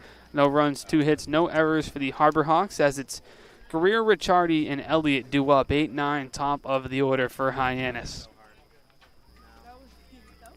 Greer already 1 for 1. He has his first hit in quite a while back in the 3rd, and that single. They bring in Prasecki to face 3 straight lefties for the HarborHawks. A left-handed pitcher with a good power fastball, as he utilizes it there to even the count out 1 apiece to Mason Greer.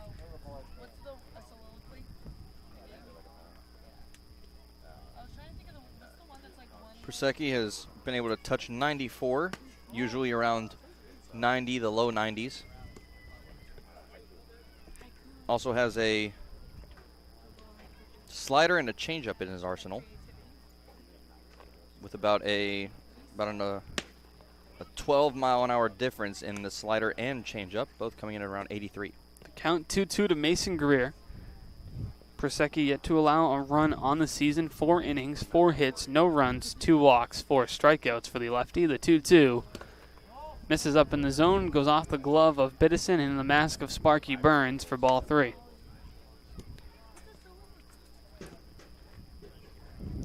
The count 3-2 to Mason Greer, the leadoff man this inning for the HarborHawks. They'd like to put something together here in the top of the 6th to close the gap.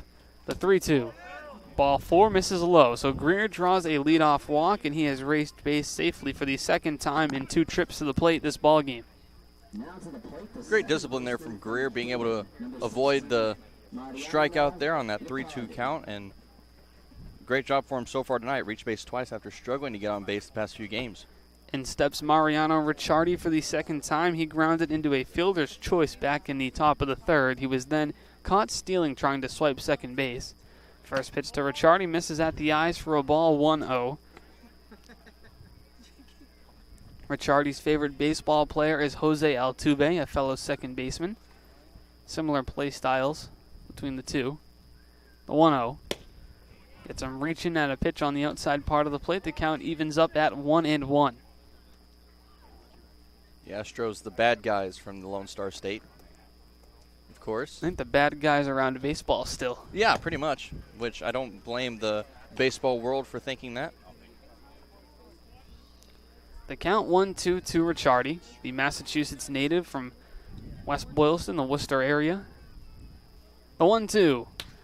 Ground ball to third. It's by the third baseman, Weiss, as that goes into left field. So Ricciardi's going to reach. That moves Greer to second. So runners on first and second now, as the error by Weiss allows Ricciardi to reach. Now we saw a ball go off the glove of Ball out at shortstop, but that one, because it was a sliding play, ended up as a hit.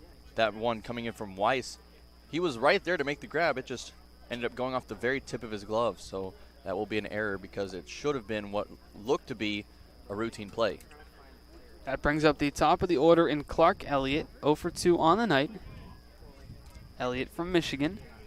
He had a knee injury back in the fall. He was talking before his debut on Monday with me about that. He said it took him a little bit to get going this spring because, you know, recuperating as you work on some things in the fall. He wasn't able to work on as much in the fall, but got going and finished the year strong at Michigan and strong enough to land him a spot here in the Cape Cod Baseball League this summer. The 0-1 to Elliott, called strike on the outside corner, 0-2 the count. Elliott wearing number 25 for the HarborHawks this summer, his second game of the year. Michael Prasecki on the hill as he's allowed Greer to reach on a walk, the first batter he faced, and an error by the third baseman Weiss put Ricciardi at first. The 0-2 to Elliott gets him swinging on a nice off-speed pitch for the first out. Yeah, tough pitch to hit there for Elliott, and he couldn't make contact with it. That's the first out and his second strikeout of the night, and he's still looking for that first hit in a HarborHawks uniform. Here comes Caden Rose. the center fielder today. He's played 3 different positions so far this summer: center field, right field, and shortstop.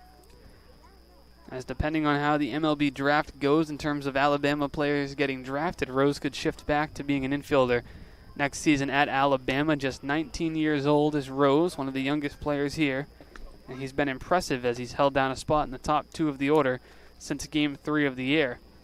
It's behind 0-1 against Pregame. Greer at second, Ricciardi at first. Rose at the plate. He takes a ball on the outside part of the plate, 1-1 the count. Michael Pregame, the freshman from Louisville, 6'3", 200 pounds. During his high school time, he was ranked the number 9 left-handed pitcher in his class by Perfect Game and rated the number 2 player in Illinois and number 82 nationally by Prep Baseball Report. Rose takes a fastball at the knees, called strike 1-2 the count.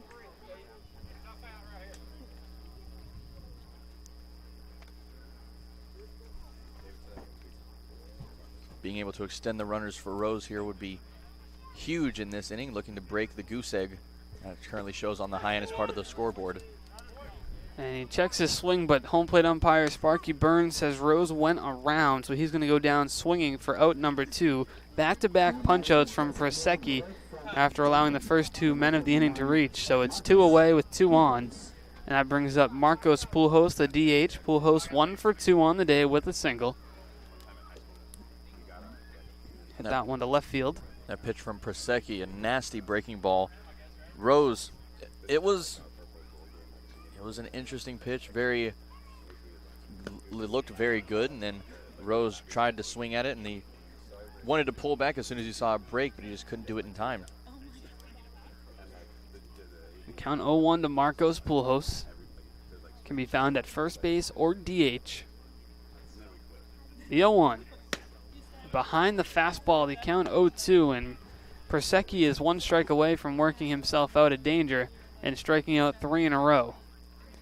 Pujols saw a good pitch to hit there, and he swung with every bit of his power, trying to take that one for quite a long ride. Pregame comes set, the 0-2. Thought about going around, but held up. The count moves to 1-2. Good discipline by Pujols not to chase the fastball out of the zone.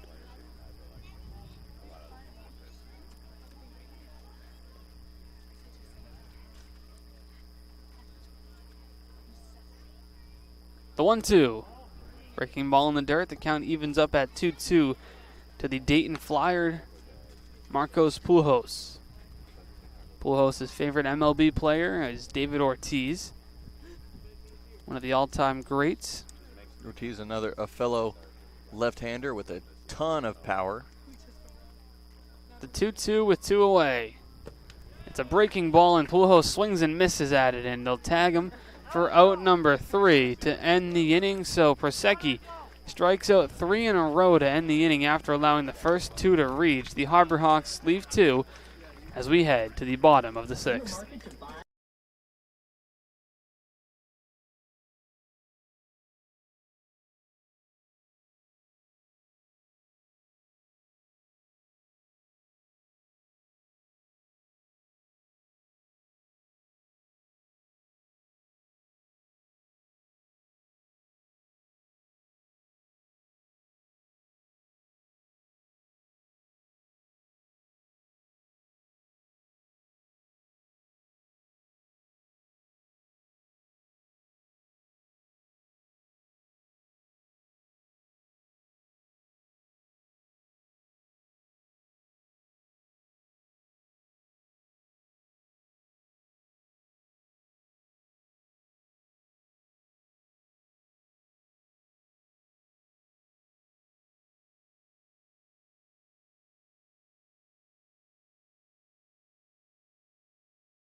Back here for the bottom of the 6th inning before the Whitecaps step to the plate.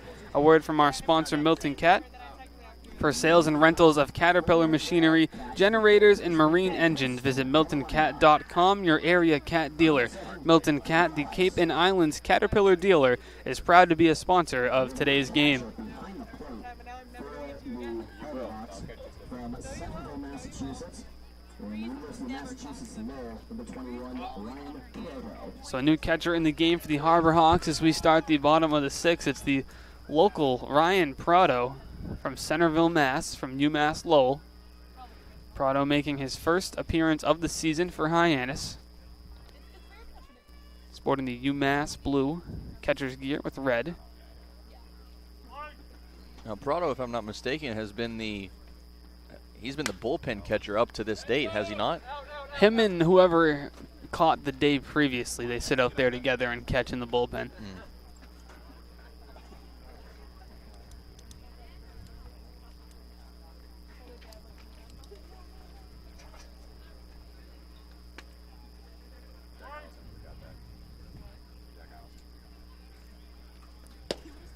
Swing and a miss as Evan Webster is back on the hill here for his second inning of work. He fired a scoreless fifth inning. Now looking to do the same here in the bottom of the sixth. He's ahead 0-2 on Cooper Weiss, the leadoff man. It's 9-1-2 due up for the Whitecaps. The 0-2 misses outside, 1-2.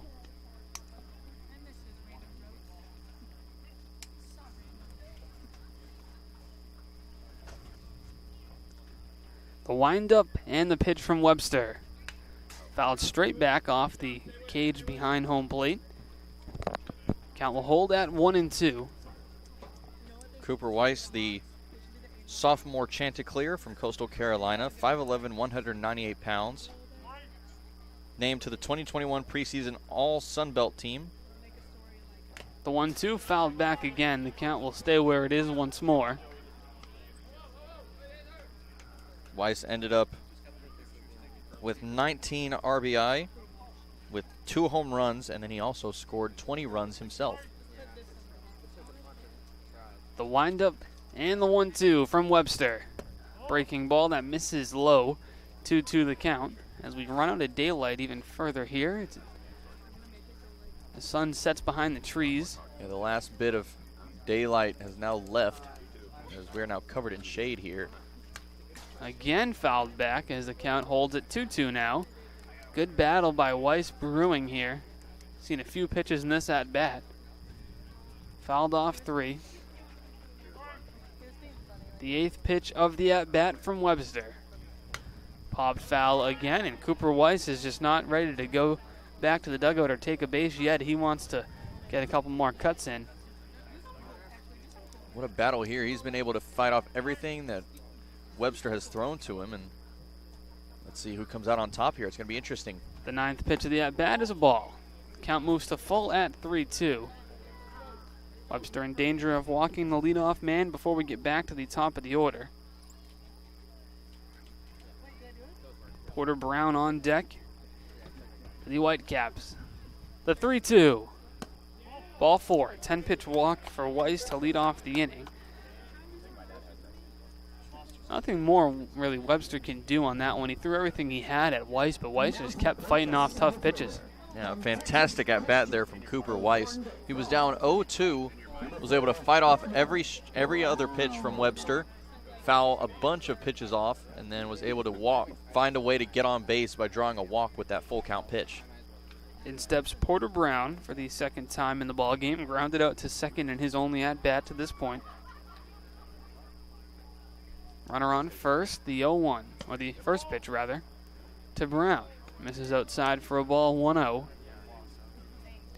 Harris not holding Weiss on at first, as Weiss doesn't have a sizable lead. The lefty lefty Webster rather, is good at holding runners on. Andrew Baker got the start for the Harbor Hawks tonight. It was followed up by Austin Wallace, Nolan Crisp, and now Evan Webster. Count even at 1-1 to Porter Brown.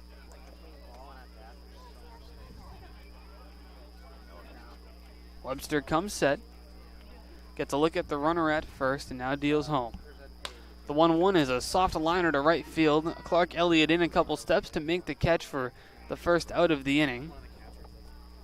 Good pitch by Webster to get Brown out in front on the off-speed pitch. Elliott making a nice little routine play out there in right field. Had to move a little bit over to his left, but was able to make the pretty easy catch and was able to get that first out for the Harbor Hawks here. Will Simpson steps in. He came in for Jake Thompson just a couple innings ago. Harbor Hawks looking to get a double play, maybe end the inning quickly. First pitch, and he gets Simpson over the top of an off-speed pitch. Great pitch there by Webster, and it's good to see Webster pitching effectively, linking out of the bullpen. Yeah, we've seen some struggles from the bullpen tonight, and good stuff here from Webster so far. Coming off a day on Monday in which the bullpen is, that one's hit a mile to center field. Rose is back on it at the wall, and it is gone. Caden Rose flips over the fence as Simpson hits a home run, and the Whitecaps add 2 more to make it 12-0, but a heck of an effort in center field by Caden Rose. Yeah, that ball from Rose it tipped his glove. He almost was able to rob that home run, and that would have been a magnificent play, but it just proved to be a little too much as that ended up tipping off of it, and now the Whitecaps have extended their lead even further. Simpson goes yard. And that ball coming off of Simpson's bat, as soon as you heard that, you knew it was going over. That was just a different sound, and it was a beautiful sound coming off of that piece of lumber. First homer of the season for Simpson, his 4th and 5th RBI on the 2-run shot to dead center, the second homer of the game to dead center. Both by Brewster as they now hold a 12-0 lead. The first 2 runs coming across on the season against Evan Webster. He'll regroup and have to face Trey Faltine. The windup and the pitch. Called strike on the inside corner, 0-1.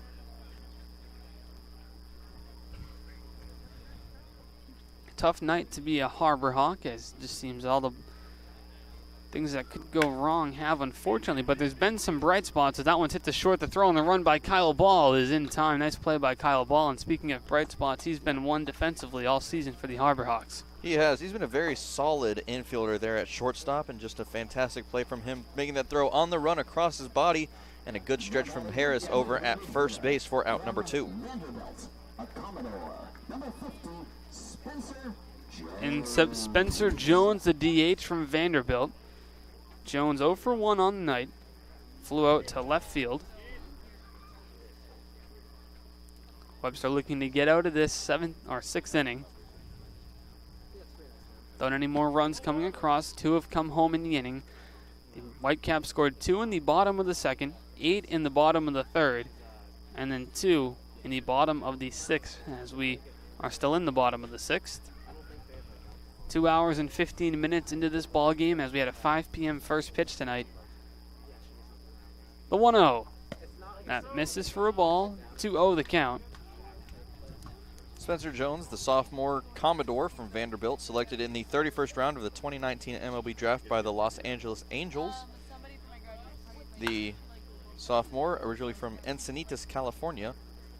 Fly ball down the left field line. Johnson and Greer went to give it a look, but couldn't get there. As it falls, 2-1. That's a tough play. Nobody had a chance of making that one, but it's good to see them still hustling. You know, down 12, they could mail it in if they really wanted to. Just let that one go foul, but Greer, Ball, Johnson all ran as fast as they could, try to get to that one. Yeah, all 3 fielders covering a lot of ground in order to try to get to that foul ball, but it proved to be just a little too far out of reach. The count 2-1 to Jones, the 6'7" DH. The 2-1. That one's lined to second base, and Ricciardi dives from his knees. The throw to first is not in time. Oh. Heck of an effort by Mariano Ricciardi. Nothing he really could have done differently on that play. That would have been a magnificent play from Ricciardi there. Still a great effort from him, but that throw coming in just a fraction too late, as that enabled Jones to reach with an infield single. Here comes Alex Freeland for the 5th time in the ball game. 1 for 4 with a single. On the line tonight for Freeland, wearing number 24. Webster from the stretch. First pitch to Freeland, misses for a ball, a little bit up in the zone, 1-0 the count. 12 runs on 12 hits, 1 error for the Whitecaps. No runs, 2 hits, no errors for the HarborHawks tonight. Freeland just ended his freshman year with Central Florida, the UCF Knights, where he hit .288, which was the 4th best among the team. He started all 60 games that he played with the Knights this season. The 1-0 is a fastball at the knees, a called strike, which evens the count at 1-1. Not as much wind as we saw earlier. The flag still dances around a bit in right center. The 1-1 gets Freeland to swing over the top of that one. The count moves to 1-2. Webster a strike away from getting out of this inning. 2 runs have come home on the 2-run home run from Will Simpson to dead center field. Webster from the set. The 1-2 misses for a ball. The count evens up at 2-2.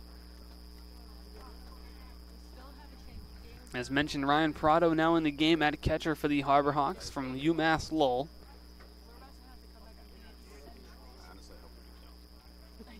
The 2-2 from Webster. Line back, straight back off toward the broadcast booth behind home plate, which houses the PA announcer and the home broadcast team here in Brewster. Yet another really strong battle here between Webster and Freeland, looking to see who will come out on top here as the amount of daylight we have here at Stony Brook Field becomes less and less. The 2-2 can't connect on the fastball, and that retires the side. 2 runs come home for the Whitecaps. They expand their lead to 12-0 on the HarborHawks Baseball Network.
Back here for the top of the 7th inning, Ryan Prado due to lead us off for his first at-bat of the season. Comes in for Dylan Post, who started the game in the cleanup spot at catcher. The Prado ball. Harris due up. Now batting the catcher from Murray, Ryan Proto, number 21. Ryan Proto, the 0-1. Called strike at the knees, maybe a little below the knees. Michael Persecki back on the hill for his 2nd inning of work out of the Whitecap bullpen. Fired a scoreless top of the 6th. The 0-2. Breaking pitch fouled off down the first base line. Prado stays alive. Good to see Prado swinging his first at-bat in his first appearance of the season. We've seen him as the bullpen catcher, but this is his first actual game in a HarborHawks uniform. 0-2 misses a fastball at the eyes. 1-2 the count.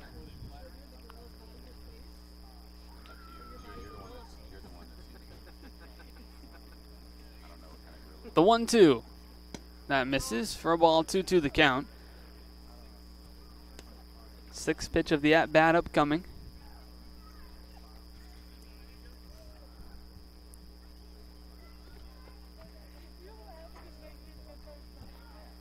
The 2-2. Breaking pitch that misses outside. 3-2. The count moves to full. Great eye from Prado being able to hold back from swinging at that one. It's missed just a little bit outside. The 3-2 stays alive and fouls that one back.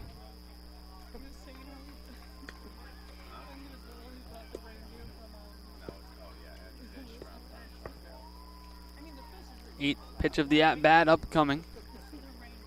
Prado's fouled off a couple. Counts full.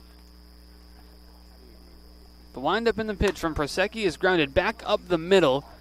Fielded on a hop. The throw to first is in time to retire Ryan Prado.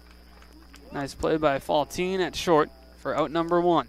A good play from Faltine over at short, being able to make the throw on the run and get that first out. But kudos, I have to say, to Prado being able to put the ball in play in his first at-bat of the season. In steps Kyle Ball. He's 0 for 1 with a walk on the day.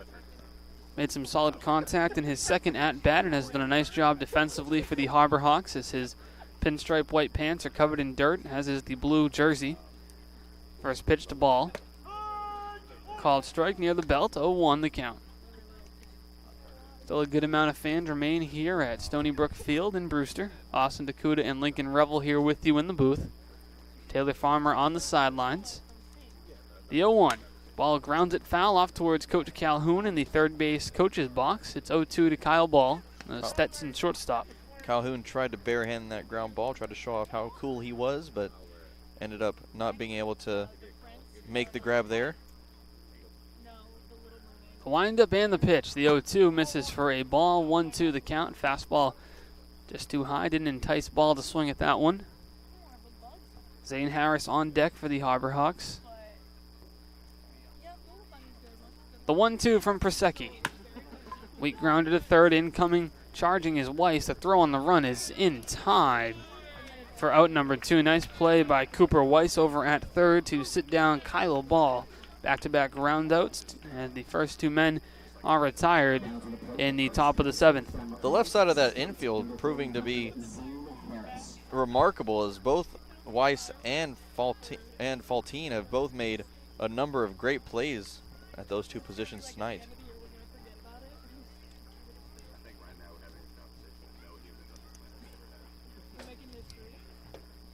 Zane Harris steps in. 0 for 2 on the night, a pair of groundouts as he takes a strike a little below the knees. Seems like the strike zone has expanded a little bit below the knees. I think we're trying to get as much of the game in as we can, as daylight is becoming less and less now. The sun has completely gone below the trees. High chopper to first, picked on a hop. The flip on a Prosecki covering is in time. The Harbor Hawks go down in order. Whitecaps coming up for the bottom of the 7th when we return on the Harbor Hawks Baseball Network.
Bottom of the 7th, ready to begin from Stony Brook Field in Brewster, Massachusetts. Austin, DeCouta, and Lincoln Revill here with you as the Harbor Hawks trail the Brewster Whitecaps 12-0 as Evan Webster is back on the hill for his 3rd inning of work out of the Harbor Hawk bullpen. First pitch is popped up out of play towards the elementary school here that is adjacent to the field.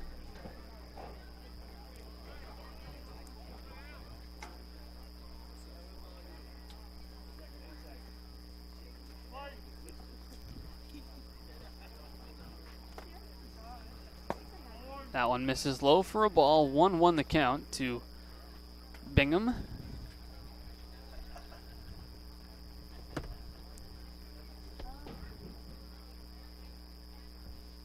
The 1-1.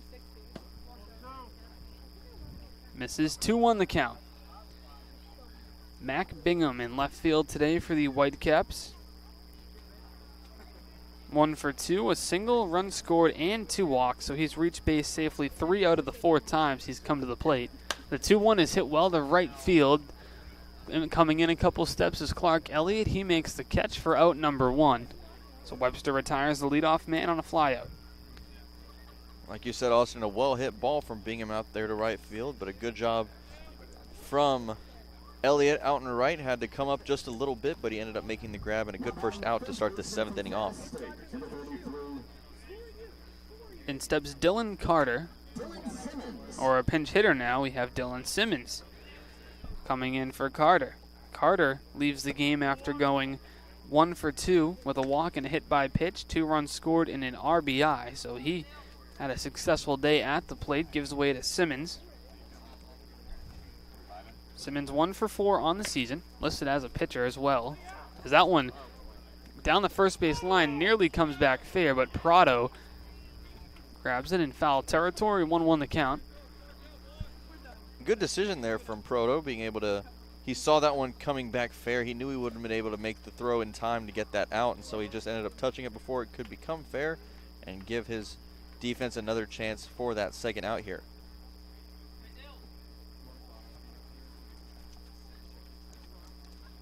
Proto behind the plate. Still the same infield as Greer at third, Ball at short, Ricciardi at second, Harris at first. Simmons behind the fastball.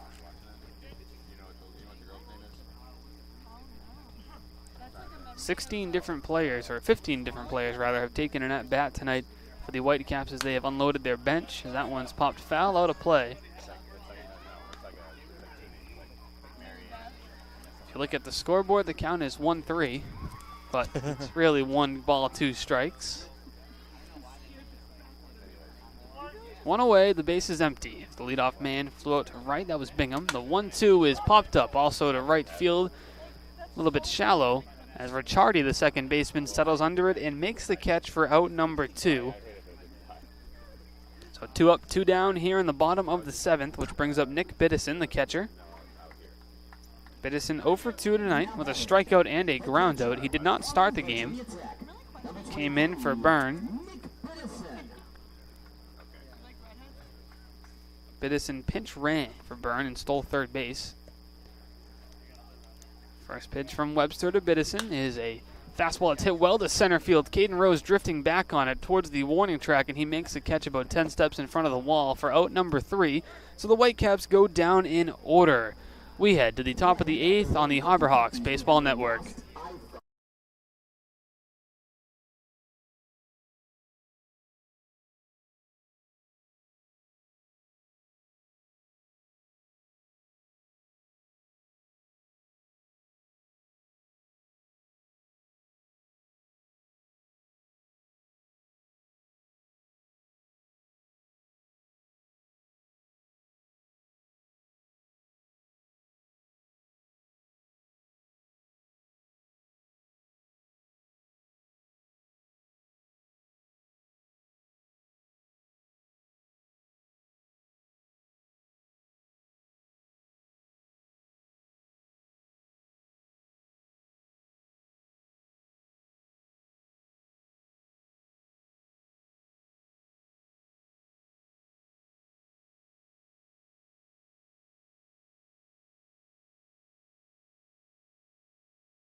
Back here for the top of the 8th inning. Before we get started, we're going to toss it to our sideline reporter, Taylor Farmer, with more on our post-game show, Hawk Talk.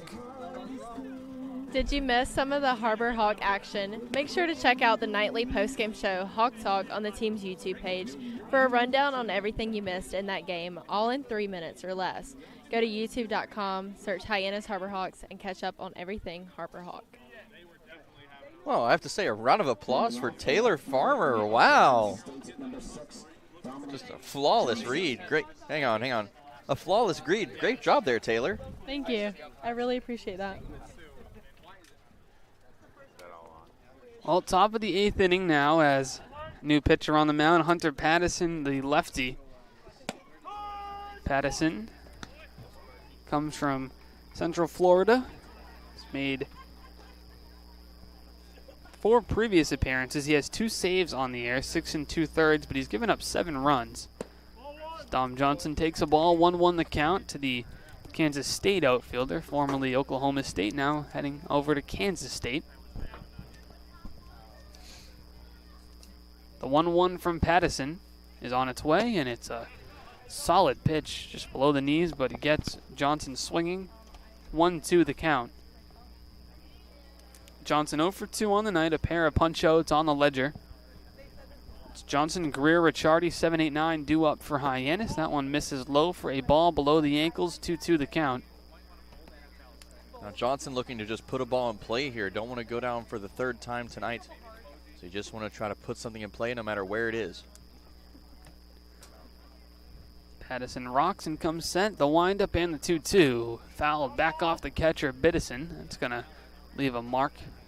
He'll get a second to regroup as Sparky Burns goes and picks up the foul ball and retreats back to his umpiring post behind home. Biddison is all right, smiling, shaking it off as the count is 2-2 to Dominic Johnson. I have to say, overall, I'm impressed with what I've seen behind the plate from our friend Sparky behind home. Solid night all around. The 2-2 from Pattison.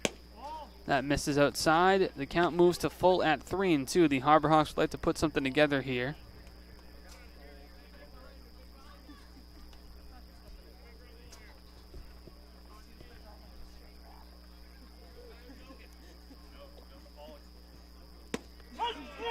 And a strike 3 as Johnson goes down on strikes for the 3rd time in the ballgame for out number 1. Tough night at the dish for the Harbor Hawks all around, Lincoln. Yeah, it has been. The hits just hard to find as we've only had 2 so far tonight, both of those coming early on in the game. And just can't find anybody to come across. Still down 12-0. Brings up Mason Greer. From Central Florida, Hunter Pattison.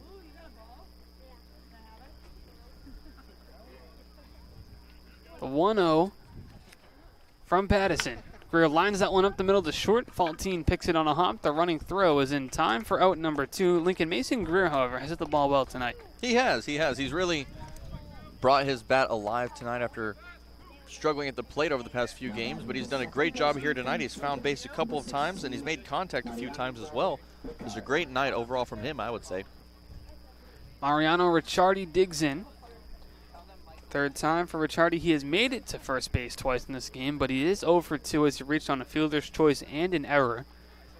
First pitch misses for a ball inside, 1-0 the count as we run out of daylight even further. Looks pretty dark out there, Lincoln. Yeah, it does. If you want my honest opinion, I don't think we're going to make it through the end of this game. The 1-0 from Pattison is grounded back up the middle. Tough play backhanded at second. The throw to first is in time. Terrific play at second base by Freeland to end the inning. And I think that might be the end of the ball game. It is the ball game. So the Harbor Hawks fall to the Brewster Whitecaps after 7.5 innings, as they call it, as we've run out of daylight here in Brewster. Lincoln, a tough loss tonight for the Harbor Hawks. Yeah, nothing came together. Just too many walks allowed by the pitchers out of both the starter and the bullpen here tonight. And then the Whitecaps bats just never quit. 12 hits, 12 runs on those 12 hits. Just an outstanding night from them and a night of struggle for the Harbor Hawks. Harbor Hawks are back in action tomorrow night at home versus Orleans for a 6 p.m. first pitch. For my broadcast partner Lincoln Revill, for our sideline reporter Taylor Farmer, and our producer Matt Noah, I'm Austin DeCouta saying so long and have a great night. We'll see you tomorrow on the Harbor Hawks Baseball Network.